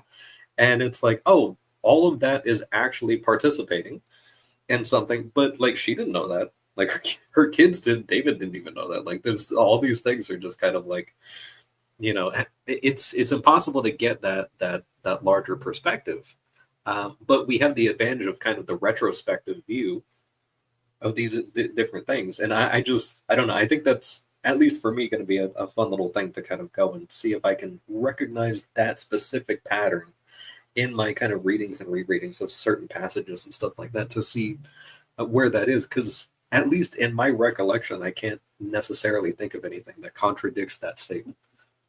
Well, and another way to look at this, I mean, maybe I'll take a little bit of liberty, and Matthieu will forgive me. When he talks about transmuting the evil of change into a higher good that can properly host the creator of all things, right? Maybe another way to think about that is to say, trying to perfect the inevitable imperfections that arise as the result of time. Right. Another way to say that is creating order from entropy, or order from chaos. So you can see, like, Peterson's not talking about anything different, right? Like all these people are talking about exactly the same thing. They're using different words, but they're all exemplifying the same patterns. And to your point, Castle, just to boost that a bit, we don't have to know the end, right? We don't even have to think about what the end might be. That is just not required of us, which is good, because we can't actually do it because we're stupid. Sorry, we're retarded morons, and it just is the way it is. But we can retrospectively look back, see the patterns, and go, oh, if I follow these patterns, maybe it won't even work out well for me, but it will work out well. I was like, oh, okay. But you have to follow the patterns, right? Which means you have to submit to the patterns and go, oh, yes, I see this pattern. I am going to conform to this pattern, and things should work out for the best eventually, you know, whether it's me directly will say, or something in the future. And you can cast that onto other people. You can say, you know, Manuel looks at the homeless person and says, this doesn't look good. It's going to get cold. What are you going to do? And finds out, well, you know what? He's not, like, he's okay. You know, the flood that I see has not affected him, and maybe he's above it, and he'll never hit it. Who knows, right? And that might be the best manifestation for him to be out on the margin where he belongs, because maybe he belongs there. Maybe he doesn't, but it looks like he does, right? Because he's not causing any friction with the world. He's just sort of go along to get along, which, you know, hey, that's not a bad way to do it, right? Also not going to save the world, or maybe the world will be saved because you did, which is a very different thing, right? So maybe don't worry about that, but like go along, you know, and being in the margin and making the best of it. And maybe that's what this is all about, like making the best of an imperfect world, because you're an imperfect person. Well, and also, like I would contradict the not saving the world thing, because like he changed me. Like, yeah. But like people are striving to be the one that changes the world, right? Like you hear these people, obviously in particular, I'm thinking of latest video with Vervaeke and Van der Klee and Pageau, right? And Vervaeke's whole shtick is, we have to my system works at the cultural layer. It's like, oh my, no, it cannot. Sorry, just flat out, that can never be true. And also, why are you the guy? Because you're not the guy. That's for sure. Like, and why do you think that's a role that you should have? And why do you think that's a role that anybody has? Which is an even better question, right? Because maybe no one ever had that role, and that never happened ever. And that's actually what biblical stories in particular, but also all the other wisdom text stories are actually pointing to. Is you may think that this is the way it unfolded, but actually there is something else going on. I'll use the term underneath for reasons which you understand if you saw last night's live stream. And maybe you're not supposed to like get that. Maybe you're just supposed to, again, like conform to the patterns, the obvious patterns that are laid out for you very clearly, right? And that in a way that you can understand, and not worry about constantly trying to understand them better because you don't know where your limits are. And that's not to say you don't try, but like you don't get wrapped up in it, because a lot of people are getting wrapped up in, oh, I have some of the information, but I don't know how much it is, and maybe they pretend they do know how much it is, right? But I want all of it. It's like you don't even know what all of it means. You would not know if you accomplished that goal anyway. Why is that a goal? Because at that point, it can't be a goal. It's just a waste of your time, energy, and attention. And that's really the problem. So the way you save the world is by not aiming at being the one that saves the world. And then the world is saved, like, ironically, right? so that flows into actually the next chapter. Don't apply the right hand to the things of the left hand, and the other way around. Yeah, again, like, I'm going to start with a criticism because I don't like the moralizing, right? It's like, yeah, I don't like the moral language that's used, I guess. So one of the things is a clumsy hand, usually good for a laugh, is like that's a specific interpretation, right? It's also like it could also be a welcome change, right? And maybe a laugh is like that, right? Like a laugh might be a welcome change. So it kind of depends on how you look at it, right? But if you look at it from the perspective of Adam trying to achieve something, right, and being clumsy, right? Because like I actually had a tweet about this, right? Like, in order to have correct participation, you have to understand what you're embedded in, right? So if you don't understand what you're embedded in, you will acting clumsily or awkwardly. I've been preaching about embracing the awkwardness, right? Because like the awkwardness isn't a bad thing, right? Like the awkwardness is the promise of a better participation. So if and this goes to the Jacko Willings, right? It's like, well, like how do you relate to that manifestation? Well, like you gotta see the good in it, even though you feel bad about it, right? And that doesn't mean that you will attain your initially intended goal, right? Because like that's the problem, right? Like if like I'll just go with an example. Like if I go up to a woman and I like want to talk to her and like it doesn't work, right? Like now I can't fix that problem. Like I can't redeem the situation, but I can learn, right? Like if I go up to the beggar and try, or beggar, oh my god, holy shit, the homeless guy. That was bad. Like he wasn't even begging. Anyway, if I go up to the homeless guy and try and help him, and there's no helping. Like that's awkward, right? Like I'm not able to execute the role I put myself in. And like, so what do I do? Right? Like, do I push through and try to be self-righteous? Or do I adjust? Right. Do you change as the result of your frustration? Right. And so if you're frustrated, maybe that means you need to change. And you know, to the Jocko Willing point, there are a lot of tools that you have to use that don't work, but they're still the best tool. And I think people don't like they want to. There's a perfect situation. No, there isn't. Sorry, because you don't live in a perfect world, and even if you have the perfect tool, you're not a perfect person. And so, right, and then the fact that you can look in hindsight and fix it all in hindsight is a duh moment, but it's also not indicative of how you can live your life. It's indicative of how a perfect world might have looked, but for your ability to play God. But you're not God, and you don't have that ability.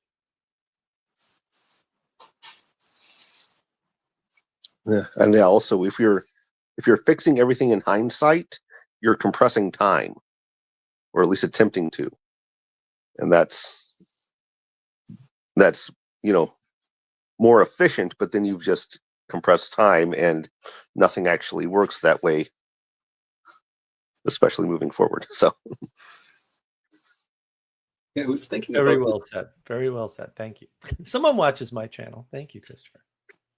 I was thinking in respect of I had a thought that kind of ties from the end of the last chapter into this one a little bit. So this aspect of the kind of trying to resolve, or like the transmutation going on. I was thinking about that with respect to like laws, specifically like the Levitical laws, but you could apply this to like American law, I guess. But this aspect of, even though it's not aligned in the same way necessarily, at least anymore, the aspect of kind of like trying to, where he says, the evil of change there, I'm thinking of like plugging leaks and like a leaking boat or something, where it's just like, okay, we have all of these laws, and like people complain about the laws, like, oh, this is very strange, whatever. It's like, oh, actually, but Moses said that it was okay to divorce under these conditions. It's like, yes, we're plugging holes because things keep breaking, and like, yes, it would be really nice if we could just like, it would be really cool if we could just have, I don't know, 10 things that we could say, and then people actually did that, but that's not happening. So we have to get more granular and do that. And like when I did my reprimand of this department yesterday, one of the things I said was that following standard procedure has become a luxury as a result of some of the decisions that are being made. And like, that's exactly true. Things have scaled out of control. And so we have a certain categorization process that's there.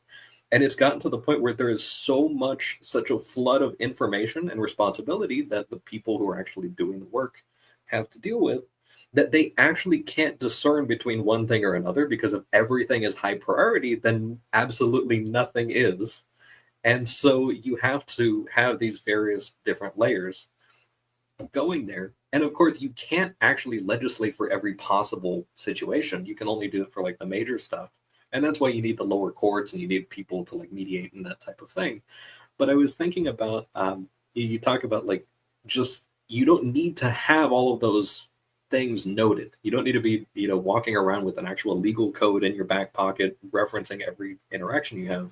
But conforming to those obvious patterns is a lot like that virtue that I like to bring up called gnome, which is literally spelled just like the little guys with the hats. And it's just knowing what to do when the common law doesn't apply. And that is also embracing the awkwardness. And so I even think of like this aspect of, okay, the common law doesn't apply. Maybe, or like the comfortable conditions under which I can drive with just my right hand have not happened, because now it's raining or people are acting crazy or something like that. Now I have to embrace with my left hand the awkwardness. I have to, with both hands, grab onto this and just align to or conform to the obvious patterns that I know I have to do on the freeway or something while people are driving nuts and it's raining, or a hailstorm or something like that. And just, I have to just hope for that in that promise of a better participation. Maybe like just getting old.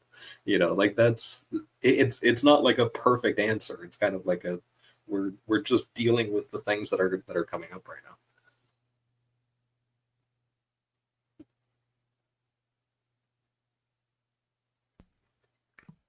Yeah. So if we go to the bottom of the page, it says strongly agree on the one hand and vaguely agree or even disagree with the other, right?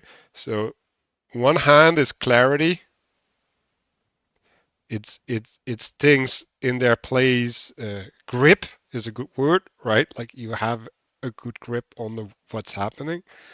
And the other one is dynamic, right? And so this is really mapping onto the propositional versus the poetic framing, right? It's like, okay, like are you in an adherence to something or are you in an expression of something?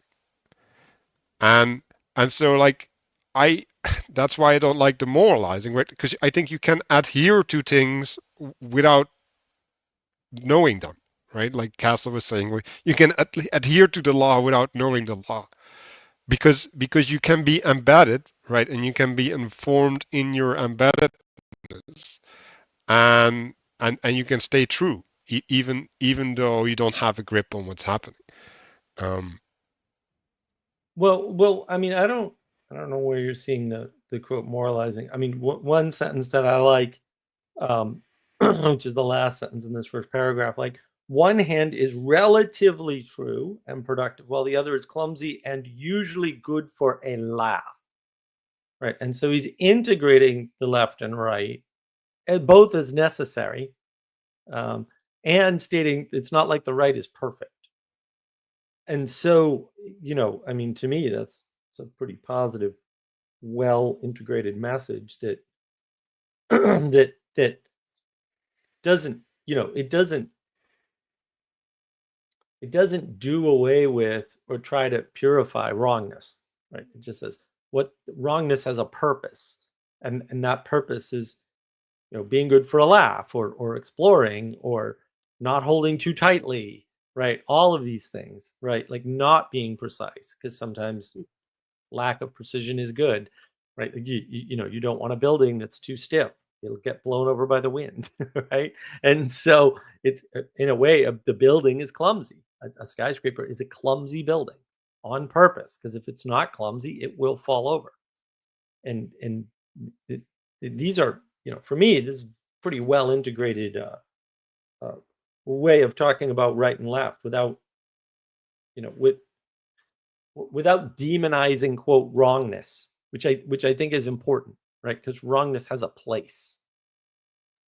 I want to bring up a term to that point that was mentioned very early in the book, but this aspect of the sort of earthly being related to support. So, like, if you also add, in addition to wrong and awkward, so that the left hand is the support hand, assuming you're using the two of them, that you can also, a lot of times say if you actually need to do two things at the same time, you need to carry something, and then you also need to maybe you need to send a message really quickly or call somebody or doing something like that. You need that left hand to, even if it can perform certain functions well enough. And like, that's actually plenty to free up the other one. Or I think of, like, I saw a long time ago, there was this thing, these people were talking about like swordsmanship or something like that, and specifically like two-handed swordsmanship. And they talk about how when you're holding the sword, it's actually the left hand that's doing all of the acceleration, even though your right hand is probably stronger than your left one. But the right hand is better specialized for aiming than it is for actually being used as strength. So unless you're just using it one-handed, if you're using two hands, it's actually better to just put all the strength in the left one, and then you stabilize with the other one. And that's a lot better. So there is that sort of aspect of, okay, it's maybe not even stronger on its own, but when used together, the support arm is actually stronger than the other one, because you need to also be precise. Like, when you're integrating those two things, that the specialized precision tool needs to be used for specialized precision, and then all of its other functions are better off outsourced to the other one. That's really good, Castle. Yeah, what a great example. Also, I think it's worth noting the stronger arm in this case has to be the aiming arm, because it has to be able to overwhelm the force or it can't aim. So it's not like you can switch that up successfully, right? And so it's an excellent example of not only integration, but where it looks like things are flipped, but they're not. It's just your misunderstanding of the world. Like if you think power is the thing, then obviously the right arm should, because it's more powerful, should be applying the power. But there is not a thing, and power is not the thing, right? And therefore, right, the powerful arm has to aim, and the less powerful arm has to be the driving force. And that's very counterintuitive to people for some reason, right? Because they flatten the world and think that power is power and therefore something, and power is worthless unless it's directed. Worthless. And once you realize that, then all of a sudden you can start to see, we'll say, the true patterns of things like what they call politics and stuff. Like it all becomes very, very clear what's actually happening, right? It also affords a bunch of things, right? Like you don't have to be smart to hold office, right? Because other people can make sure you get the office, regardless of what you look like, for example, right? Now, but an ugly person is going to have a harder time getting into office than a stupid person, right? Oh, I see. That's because there's never one thing. It's never the person, right? There's always a left hand and a right hand. There's always someone behind the scenes or a group of people behind the scenes. And then once you sort of understand that, it's like, oh, I see why this is this way. I see why the guy who leads the company is a pretty face and the person who's actually smart is, in the background, right? There are reasons for these things, and they're very important to understand, and they're very simple too. But once you understand them, it's like, oh, right. And it requires the world to be a little bit more complicated than you think about now, but then everything makes more sense and it comes easily to mind, which is much more important than, we'll say, having fewer variables or items or whatever to track. I'm thinking a little more as we kind of go along, even more about this sort of left-hand, right-hand thing. I mean, I don't want to like overcomplicate it and talk about. I mean, something that came to mind is like, if you're throwing something, like it helps to also not have the corresponding leg also in front. Like you also need to have the balance of having the left leg forward if you're throwing with your right arm, and that a lot of times you actually aim with the left arm, whether you're like spiking a volleyball or you're throwing something, like you actually aim with that. As you're kind of going, you also have sort of counterweight going on there, but also like some little pop culture stuff. Like you can kind of see it, and to the point of actually being good for a laugh, it's kind of simultaneously the same thing. You look at characters like RoboCop or Han Solo, how they have like this position when they're shooting, where they actually have like a hand back here, and it looks silly, but that was actually something that the military taught. Like back in like World War II, they actually had a bunch of different strategies for one-handed shooting in trenches and stuff. And they had that as a counterweight thing. And like people have tested it, it actually works just fine. So it looks ridiculous, but it also completely works. It's like, that's, I don't know. Like even thinking about it makes me laugh, but also it worked,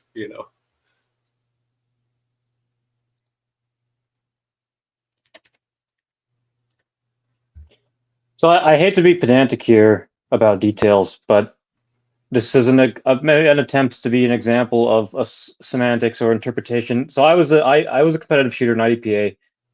Aiming is done with the offhand, the left hand. Humans are aiming creatures. Like I have a point, I'm getting somewhere.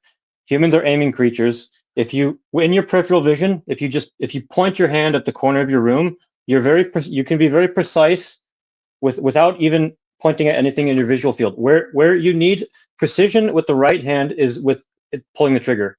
If you're pulling, whether it's a rifle, if you're C-cupping a rifle or a handgun, 80+% of the tension is in the left hand. It's doing all of the stabilizing, and the precision comes from the right hand. And so, like you mentioned in World War II, if you look at the field manuals, they used to teach to stand sideways with a 1911 and shoot with one hand, which is obviously utter trash.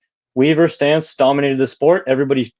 So my point here is that like they figured out as the competition and competitive shooting evolved over time, people figured out that the Weaver stance was which is where you stand 90 degrees to your target, dominated the sport, and then everybody updated their beliefs. And then later, the military training updated, their beliefs, and obviously training methods are much better these days. There's still problems with them.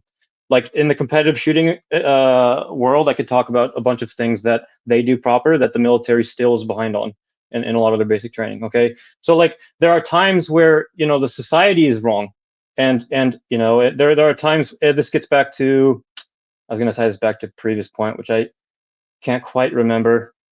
So I'll just. But one thing I also wanted to bring up though with the whole being is good thing is like some people can become renunciants and like be proficient at meditating in a cave, or they can become serial entrepreneurs. But the last sentence of the previous chapter, where it said it all depends on one's ability to answer the paradox of life and death. The devil can be beautiful, and if you're homeless, if you're not suffering, it's like between you and God about whether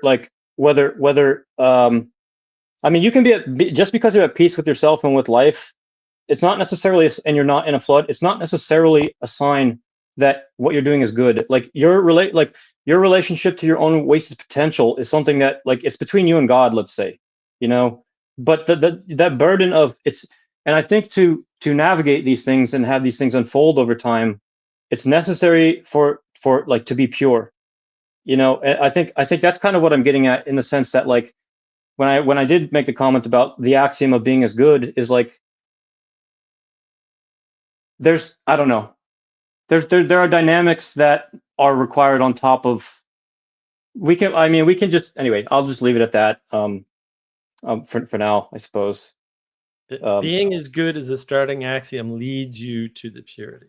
That's the point, and it doesn't work the other way around, right? That's starting, right? That's the starting is still the key, right? But I also want to make a point. So yeah, when you're dealing with different self-similar fractal layers of reality, they move at different speeds. Of course they do, right? The society, the culture moves at a different speed than the family, and that moves at a different speed than the person, right? And then the reason why those things are out of phase is not a single reason. Momentum plays a factor, size plays a factor in speed of change, right? And it's not an upside. Like sometimes, because and this is why detail matters. It matters what layer of analysis you're using. It matters a lot. In fact, it matters entirely to what you're seeing, right? When you look at what's going on, we'll just use the shooting thing. So the military shooting thing still needs to be updated, right? But then the persons that are shooting and doing competitive sports, which moves much quicker rate because it's a smaller set. It's just that simple, right? Size matters. And when that happens, that may or may not be correct, right? Because persons can discover a way of shooting that we'll say is unique to them, or unique to them and 5 other people who also happen to be shooting. And then they go, this is a better way. But then it turns out that's only a better way for the 5 of them, and it's not a better way for the society at large. And once you understand that change too, right? There's 2 different ways. There's more than 2, but I've just given you 2 different disconnection methods, right? The momentum and the rate of change, which are 2 different things within that scale, right? And the fact that individual differentiation does not equal anything at the top necessarily. It can, but it does. Just because it's better for sport shooting doesn't mean it's going to be better for the military. And that may have nothing to do with the technicals. It may have to do with the fact that the military is made up of a much larger set of random people. And then basic statistics knows about this effectively. Most people don't know basic statistics. Fair enough. Read Nassim Taleb. We can kind of give you some pointers on how to ignore, we'll say, fake statistics at the very least. When you understand that those principles don't, the principle holds, right? But the thing you're pointing at as a principle is not a principle. It's an implementation, and those are different. And once you understand that implementation down here doesn't equal success at the implementation one layer up, then all of a sudden everything starts to make more sense. And you can start to understand how many layers there are and how varied they are, and understand that a solution for the family, I mean, this is a famous saying, right? Families are communist in nature. They are. You can't apply that one layer up. You can't even apply it to a city or a town. It doesn't work, or even a village. Like, it doesn't work. We know this because it's been tried thousands and thousands of times, and in documented times. We have like documented evidence of why and how this fails, but it's still right for the family, right? And if you want a universal answer, a flat world answer, you're not going to get one, because the scale matters, right? The fractal self-similar layer that you're looking at actually makes a huge difference to the implementation, whether or not you're talking about a principle, or you think you're talking about a principle, because usually people see implementation, derive principle, and assume that's the principle when in fact it's not. And that's a big problem we have nowadays with pretty much everything. And just one other quick, when you're talking about this homeless guy who's not in a flood, in the business world, I've seen certainty and confidence create a ton of damage of, an excess of stability. I mean, I can give many examples. Pretty much every job I've ever worked at. But I mean, like, less powerful people who can't advocate for themselves get trampled on. Entire programs fail. Like, I worked for a certain bank in Dallas that spent $3 million over 3 years, went through 3 tech leads, produced 0 working software, and a big reason was because the management and the senior technical staff were very confident and certain, and they were blind to what was really going on and what was driving them. This is true at the individual level as well as in groups and business. And everything just something else they did worked, which enabled them to have that experiment.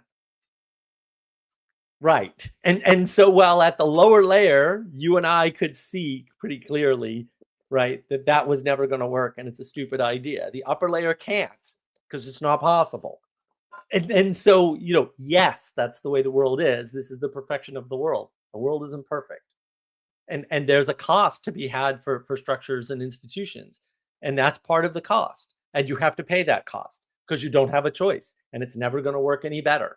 And that's where the problem comes in, right? Like, Apple's had several failed products, even under Steve Jobs, and nobody talks about that. They only talk about his successes. But actually, Steve Jobs is a total jerk. Like, he is not the person you ever wanted to work for. He's one of the worst, well known to be one of the worst bosses that ever happened in a company. And he may not be, he may not be the top 1 or anything, but he's way up there in the top 10 for sure. And that's not unusual. And you'll notice there's a pattern, right? Successful companies have tyrannical bosses. Sorry, they do. That might mean that success requires that level. Success at that level requires that level of tyrannical behavior.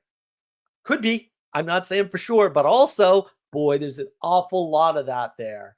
And I've seen a lot of people try to do it other ways, including myself, and watched it not work at all. For very easy to see in advance answers, which, some people, maybe even me, didn't see for some reason and still are upset about. But that's another topic for a different day. Yeah, last comment I'll make real quick before handing it off is, I mean, when I'm thinking about eating from the fruit of knowledge, I'm thinking about making a deal with the devil, whether it's taking drugs, cheating on tests, whatever it is. And these are some of the things that came to mind from a corporeal perspective, is this idea of having this confidence, right, and having this excess of stability. I don't know if that's, I don't know exactly if there's a connection there, but I was thinking along these concrete lines and trying to, so anyway, I'll just leave it at that. Manuel. Yeah, like I actually want to respond to that a little bit, because I think I just used the word meta. Like, that's what the tree of knowledge is. Like, you go meta. It's like, okay, so instead of recognizing that something is awkward and trying to resolve it, right, you preempt it. Right? So you don't have knowledge of the awkwardness. You don't have knowledge of your frustration in the participation. And you no longer recognize what's above you as a consequence, right? So if we go back to this identity thing, which I severely dislike, because like I just presupposing an identity is just like it hurts me, but whatever. If you have an identity presupposed, right, and you're just adhering to it, and then you designate a new identity, because that's what you're doing when you take drugs, right? You're just like, okay, like I'm now gonna like designate this new relationship, right? And I'm, at least if you're purposefully doing it, because if you're not purposefully doing it, like I don't even want to talk about that part. Right? But if you purposely are doing drugs, now you're basically saying that you'll jumble up everything. And I was actually reading one of the things like what is it, the Armageddon or whatever, like where Jesus comes in and all the hosts of heaven are scrambled around, right? Like that's what that is, right? Like you shake up, right? Like because it starts with the sun going dark, right? And then all the angels in heaven are shaken up, and some are fallen to earth. It's like, okay, so that's what happens when like the thing that informs you is no longer there, right? So if you choose to remove what informs you, and you place the god of Dionysus there, right? Because like that's what you're doing when you're taking drugs. You're just like having Russian roulette with your brain. Um, then yeah, like you can be blessed by that. Like sure, like Dionysus will bless you. He can also wreck you, right? And you don't know that, right? And the thing that you do know is that like you're gonna have all the puzzle pieces scrambled on your board afterwards, and you're gonna have to reconnect them. And you better well then make sure that you have the tools to do that. Because if you don't have the tools to do that, like you just exiled yourself, like literally, right? And you could also have the other way around, right? Where it's like, okay, like my current identity doesn't fix, right? So like I have to update my adherence, right? And then something calls you, right? Because like the answer is somewhere, right? And if you're attuning to it correctly, you get called into it, right? And so you're going to take the appropriate steps that you can take, right? And so like if we go back to the homeless guy, right? Like he had his hopes, right? Like I thought they were completely unrealistic, but whatever. Like that's not up to me. I'm not him. Also, like I'm not going to break them, because like then I'd I'd intentionally flood him, and like that wouldn't contribute by anything, right? So he has his hopes, right? And he's gonna like inform all his activity so that they can participate in that hope, right? And so he's gonna grow into that person that can fulfill that hope. Is he ever gonna reach that? Probably not, but miracles are real. So like I don't know.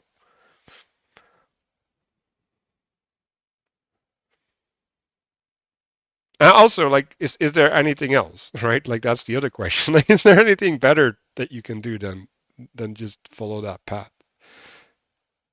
Because that's the thing that you're doing, right? When you're taking drugs, you're saying, "Oh, I know there's a better thing, and this is the way to get there." And I was like, I don't know about that. Like, I don't think so.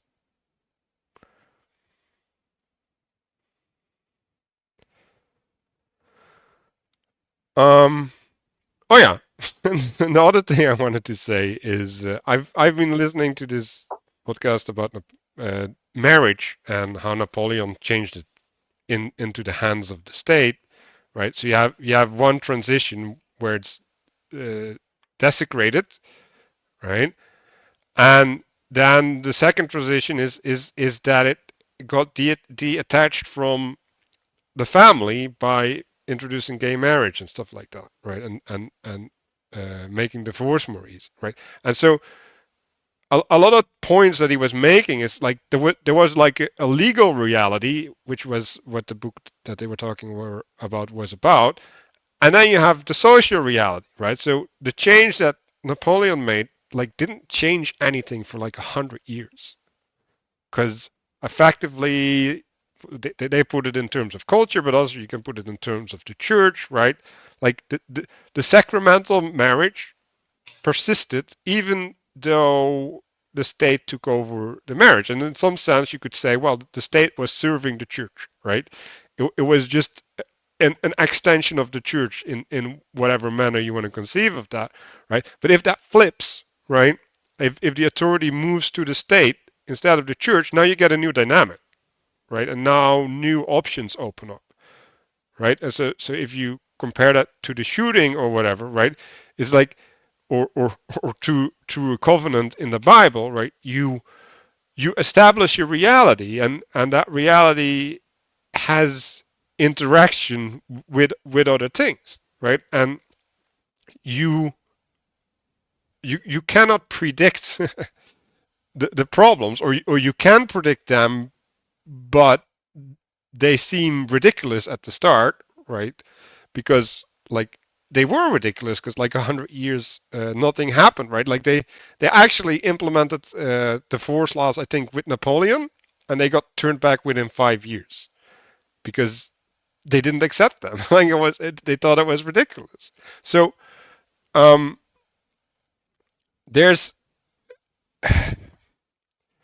a way in which these things they can't be turned back though. Like that's the problem, right? Like once you take a step and you establish a new reality, people are going to be dependent upon it, right? They're going to just build their lives around it, rightfully so, right? Because like that's been promised to them, and then when people have dependency on things, then you can't take them back anymore because then you'll just disrupt the social order, right? And so what happens is you open a door, right? You go down a path, and you kind of have to walk that down to the end, whatever the end is, right? Like either it's the destruction of society or like an authoritarian correction or whatever description or path you want to give as an answer to. So something that came up is I see that RJ joined us in the comments briefly there, and he mentioned scale, that we're going to be seeing a little bit more of that in next week's readings, but that there's some reference to it at a couple of levels here in this chapter. And I still, I mean, it aligns with my interest a little bit. I still really like the shooting analogy, and I like what Danny brought up about the Weaver stance. And it made me think a lot about, so not only do you have the changes of these things across time, but then also you have the different arenas in which they're happening, and the fact that time or the rate of change is a lot different in each one of those. And the needs in those different areas are also dependent on like the scale of distance. So, and also the context. So thinking of like, a lot of people saw like the Turkish Olympic shooter, and that he's there and he doesn't have any of the additional gear that everybody has, but they're all shooting stationary. And like, that's an accuracy type of game that they're doing at like long distance. And so there's a particular type of stance and type of equipment that's necessary for that. And then you take, certain things where, say, if you're trying to qualify for something, like you look at like military or police qualifications for shooting standards, like there's certain things that they're required to do, while standing, while kneeling, while sitting, at night, during the day, that type of thing. And then you have like the competitive circuit. So it's also like the stance and like number of like whether or not you have one or two hands on your equipment is also important. But thinking like, okay, we're also looking at the number of targets and the amount of times that has to be struck, and within what frame of time. So like sometimes with the police and military ones, they're not too concerned with the amount of time it takes you to do it. Whereas the competitive stuff is a lot about how quickly you can do it. And but then you get into scenarios where it's like, not only how many do you need to be focused on, but are you moving? Because then you actually can't get into a certain stance if you're doing that. And the context matters as well.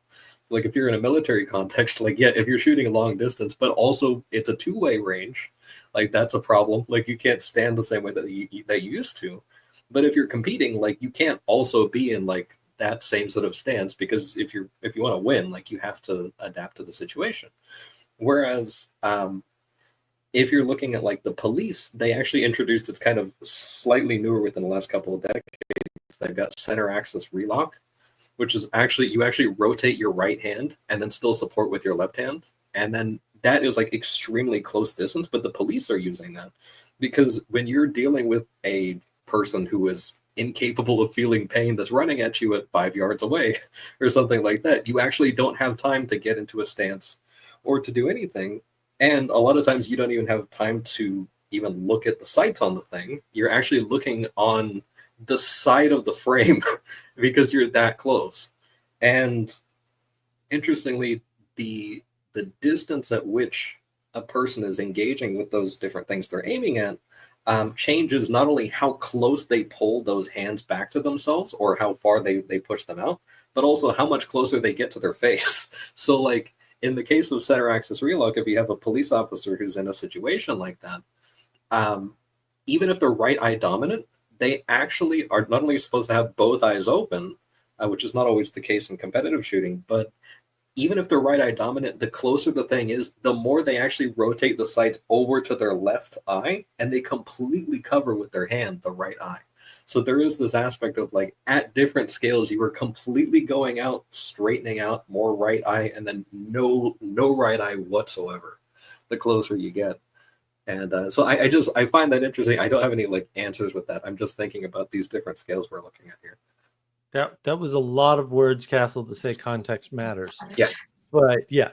And part of context, but not all of context is scale. Right. So it's worse than you think. But actually it's once you understand context and that context and scale are linked, right? They're related.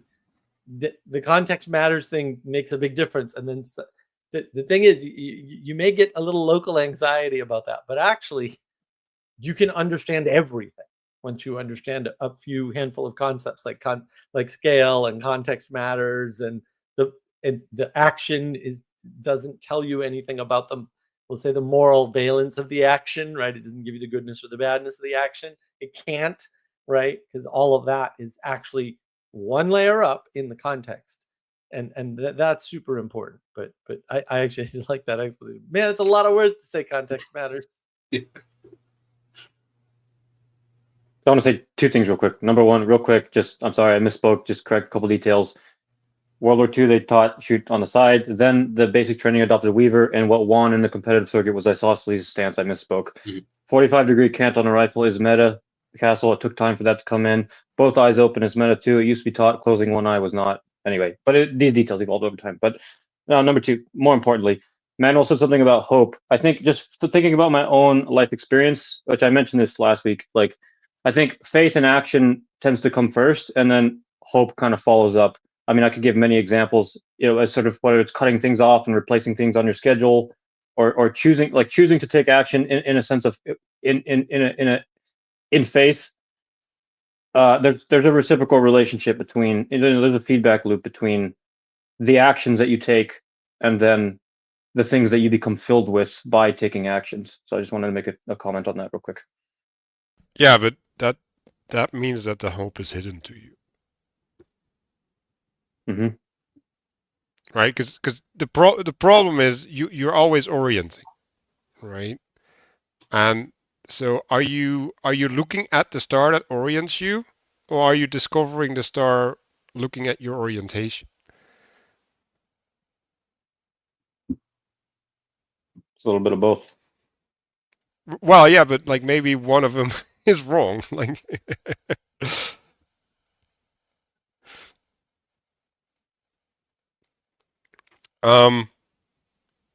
because also like if you're just looking at your orientation, like maybe you have a changing orientation, like then you're screwed, because like now you're trying to discern something that doesn't have existence. Right, and you can't technically do that. It looks like you can. You think you can, but you can't. Like orientation requires 3 points, and you're one of them. So you like looking that's self-referential. Right, it doesn't work.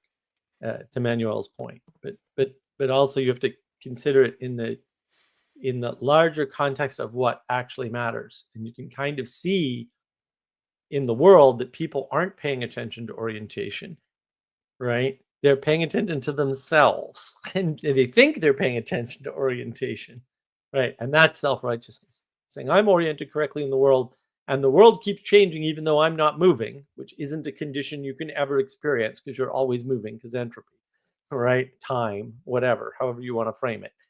And therefore, right? So if you're not moving correctly in a known way, there's a big problems, right? And so you have to know that you're moving, and you have to know that you're orienting.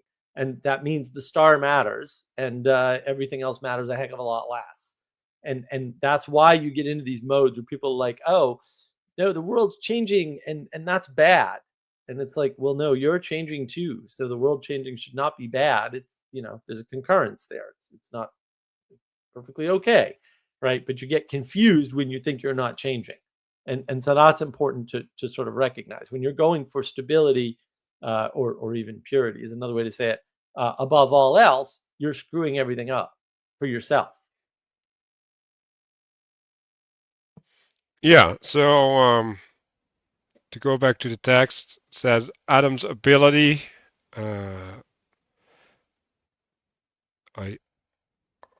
I thought about capability, right? Because yeah. Also, depending on the perspective that you're taking, like I guess. Well, I wanted to highlight something, right? It says, since Adam is a cosmic mediator, that's important, between heaven and earth, also important, his inner and outer worlds are interconnected. And I was like, at first I was like, what do you mean inner and outer, right? It's just heaven and earth. And then I was like, oh no, this is a much better way to think about it, right? Because everything that we understand, we put inside ourselves, at least in our mental map, right? It's like, oh, so the things that are smaller than us, we make a map of. But the things that are outside of us, that are bigger than us, we technically, theoretically, and actually cannot make a map of because it's too big. Maybe we can get a partial map of a piece of it or something, but that's not the same thing. And all maps are partial. So it has to be a partial map of a piece. It's worse than you think, right? Like you have partial maps of everything below you, but you have a partial map of only a piece of the things that are above you, if you're lucky, right?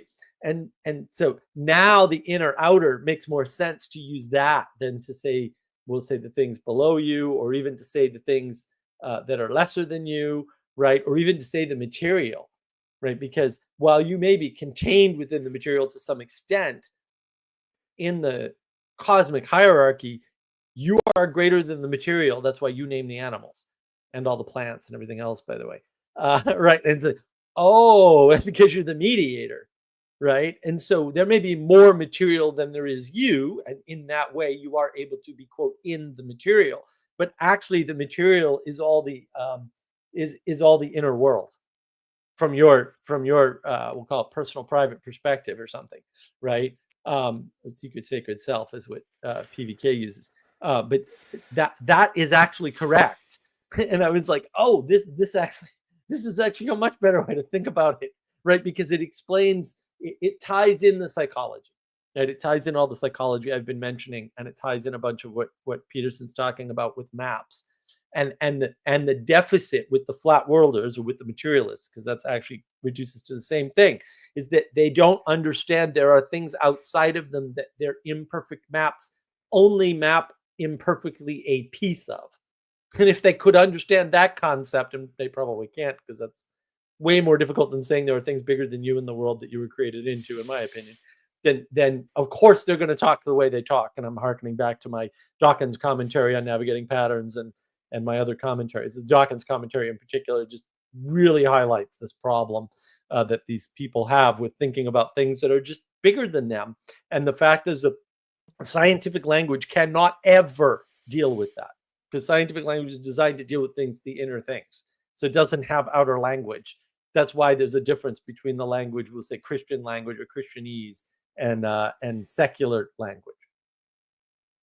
Yeah, I view it a little bit differently, right? I see it as impression and expression, right? So that which impresses you, right? So that would be external wills and external constraints. And then the way that you express yourself, right, which would be your will. And yeah, like that you use maps or whatever. Like, yeah, I don't really care. Like I don't care how that's organized.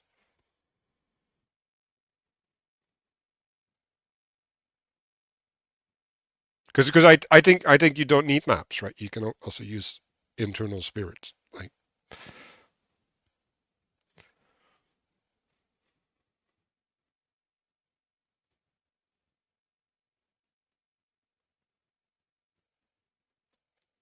I guess one of the themes, some of the themes that came up with this idea of the cosmic mediation between heaven and earth is, I got this from one of Mark's like Word documents, I think, Jordan Peterson's like principles of the idea of the problems of the 21st century have solutions with respect to good and evil. Manuel, you mentioned like the idea of embeddedness, how you can be informed by your embeddedness.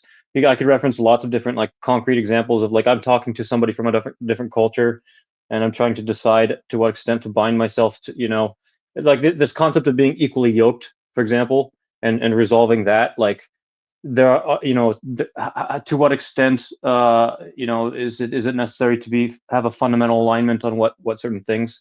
You could also think about this idea of good and evil with respect to about any political issue you want to put on the table, right? You could scale it up, but these are some things that came to mind with this page.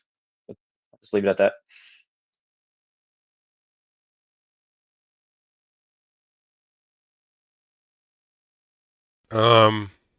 Yeah, so he's talking about using the left hand to perform tasks, right? Tasks are a subset of activity, right? Like I wanted to point that out. So he's using a constrained frame there. And then at the amazing diagram in the center, I had the reciprocal opening and reciprocal closing in mind, right? So there's one where things work towards something, right? And they end as well, right? They terminate. And the other one is it's a relation to the outside, right? And then you could argue, well, there's a relationship to the outside that has an identity, right? And there's a relationship to the outside that doesn't have an identity, like taking drugs or whatever, right? You just are like a delusion that comes at you, and your flashing mind are just in chaos as such, right? They're not. There's not a truth or something that is informing you. And that also disables you, right? You become disabled as a consequence of being intoxicated.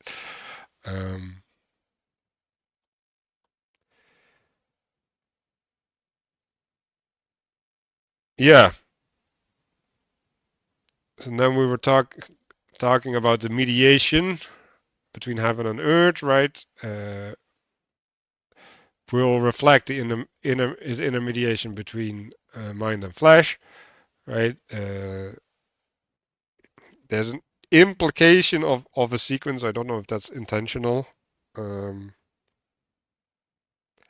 but I think it's important that it establishes a natural causality, right? So, in other words, there is a communication between the fractal layers, and this is the means by which it happens, right? So like in order to be a part of something, it has to have an impression upon you, and you express yourself to it as a part, right? Not just as an expression. And then there's a relation. There's a well, like, I was going to use the word dialogue, but yeah, no, I think that's proper, right? Like you're exchanging information so that you can attune. Like, well, like, yeah, exchanging information to attune is better than dialogue, right? Dialogue is necessarily constrained to propositions. And that's where the error is in all the talk on dialogos and dialogue and conversation will save the world nonsense. Or, all we need is more conversation. No, we don't. That's making things worse because it's too low resolution, right? At the end of the day, that's the problem with the conversation is too low resolution.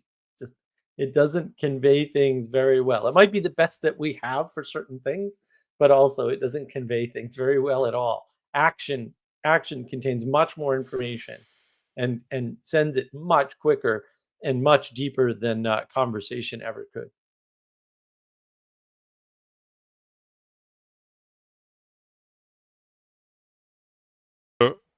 Then he starts upgrading it to the communal level. So he's if we go to the next page, he's basically inserting a layer, a fractal layer, and I want to say that this already happens with the creation of Eve. I think we're forgetting that the creation of Eve is also the creation of community as such, and yeah, we'll get into it with the sin, but with the introduction of Eve, there's also a different mediation that Adam has to do. Like he gets a new type of mediation role, which he can't fulfill, right? Like he fails at that role, and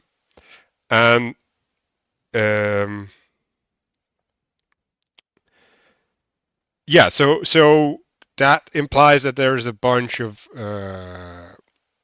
new dynamics, right? And he's now using the left hand as like some sort of measure of inclusion or adherence to the shared identity.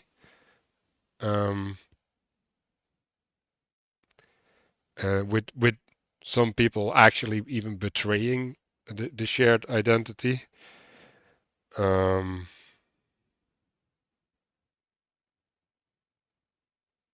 Yeah, well, then the important part here for me is that, you know, while you've got that message going on, the diagram shows you the differentiation of more self-similar fractal layers of reality, which I think is super important to understand, right? It keeps going, right? There's a lot of layers that are available, and you need to pay attention to which ones you're in. And obviously, there's something between the cosmic and the communal, right? And there might be something between the communal and the individual, like the family. Right? And so these scales, right? These scales kind of keep going.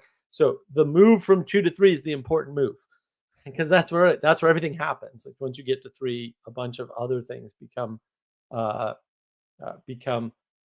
required to think about. We'll say, right? They become evident in and of themselves.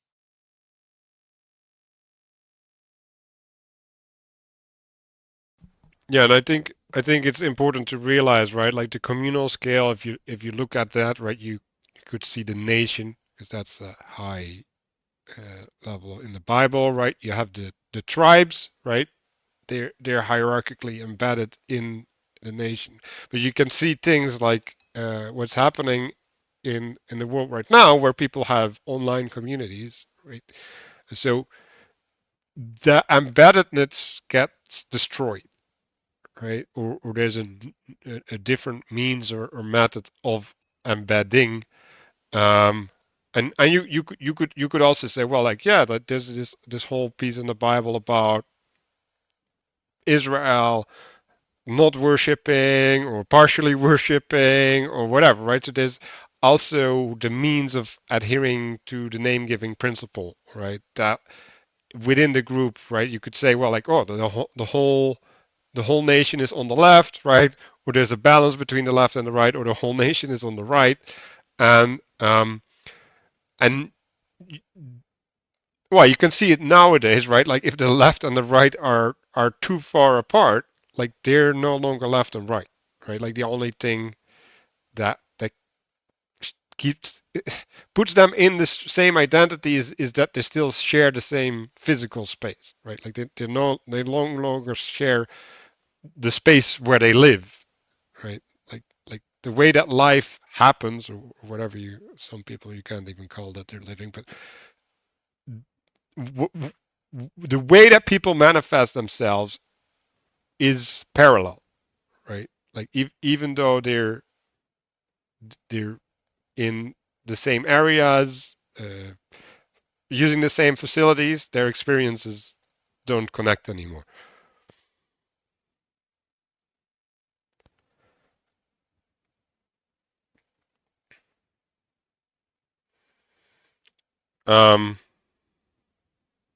Yeah. Oh, yeah. So the other thing that I was thinking is because he's basically making this point. It's like, well, how do we know the symbolism is true, right? And yeah, or in other words, how do we discern correspondence from causality?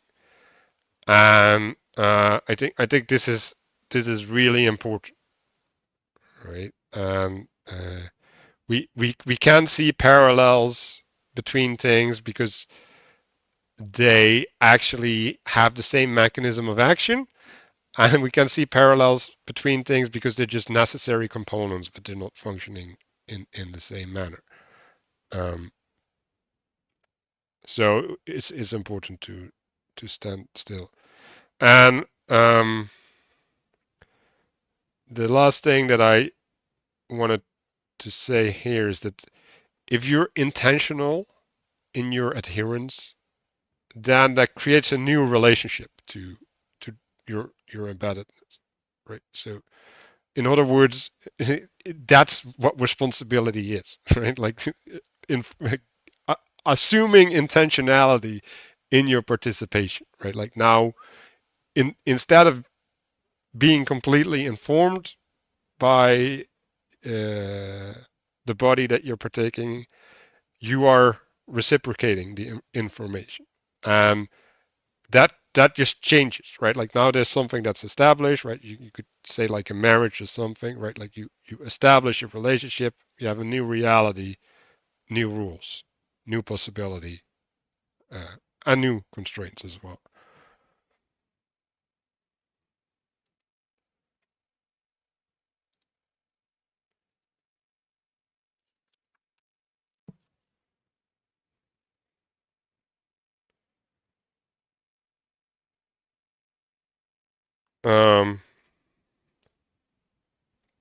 I also had a note about the hand of God. I don't know where I got that note from, but like the hand of God is the mediation between the layers in some sense, because that's where there's room for the externality to have its own identity in some sense. If that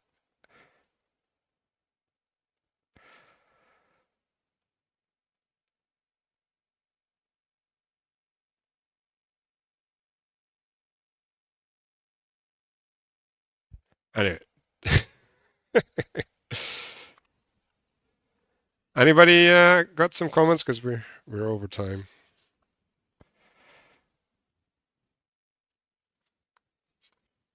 No, I think No. maybe we need time to absorb and review, and then next week we can think more about this, because I think yeah, I mean everybody's confused about this chapter, and hopefully we unconfuse them, and then maybe we'll plan a quick review next time, right, Manuel, and then we can continue Yes. from there, because these two chapters are just whopping. There's a lot of implications to expanding your world, and this is where the expansion sort of hits. Right. Yeah, we should definitely do a review. So we're gonna do that. So super important. We're gonna use our intention to set homework for the week, because we want to have some reflections and integrations throughout the week. So I think yeah. So this masculine expressive aspect, right, or fittedness, right, and the unfittedness and the revolution, right, like maybe that's a better word, like the frame that you're in or the participation that you're in get revolved and starts revolving around something else, and our relationship to that, right, and to do the meta move. Okay, so like how can we have a revolution in our relationship to our lives? Let's use that as an intention for the reflection, and then we'll have a couple moments to say things afterwards.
So the thing that I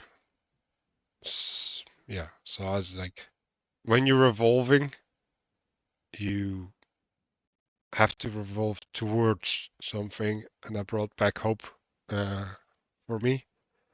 And two words with that, tangible and palatable, because if it's too far away, it's not gonna do anything for you.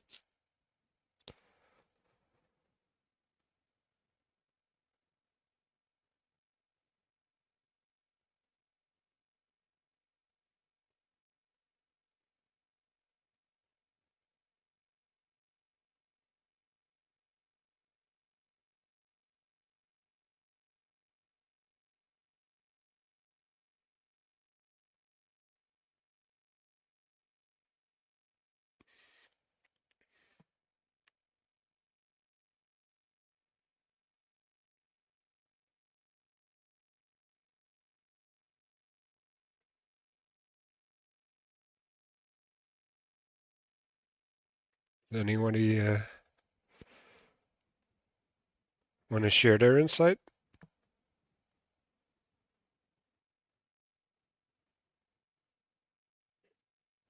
Okay. Oh, Well, I mean, it's not really like a product of a meditation right here, but like this week I've been implementing just very rigorous self-discipline. Like I imposed tyranny on myself in some ways. I got this by like telling my mind has been distracted in ways that I've been decided I wanted to accomplish certain things, and so I said, okay, I'm allowed to do the thing. I can sit and stare at the screen or meditate, or I can eat, or I can sleep. That's it. And I tell my mind I'm willing to waste the entire day and be unproductive Like the mind is pulling at me in ways, and eventually it falls in line, you know. But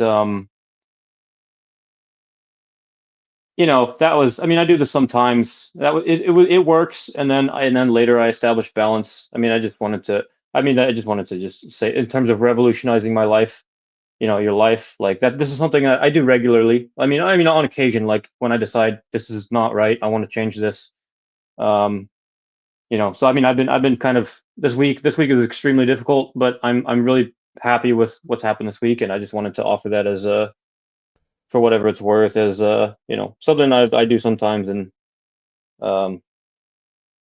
and then you know, just, I mean, things, there's interesting things manifest later, like, you know, kind of like I'm on the right track where I want to be personally, and then like there's been other products that come later with respect to opportunities that come, and uh, things like that. You know, it'll change, perspectival changes, etc.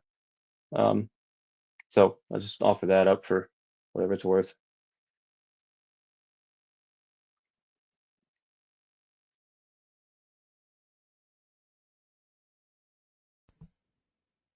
Thanks everybody for watching. Thanks for your participation in the chat. I have been paying attention, although I haven't introduced any of it. And I hope to see you all next week.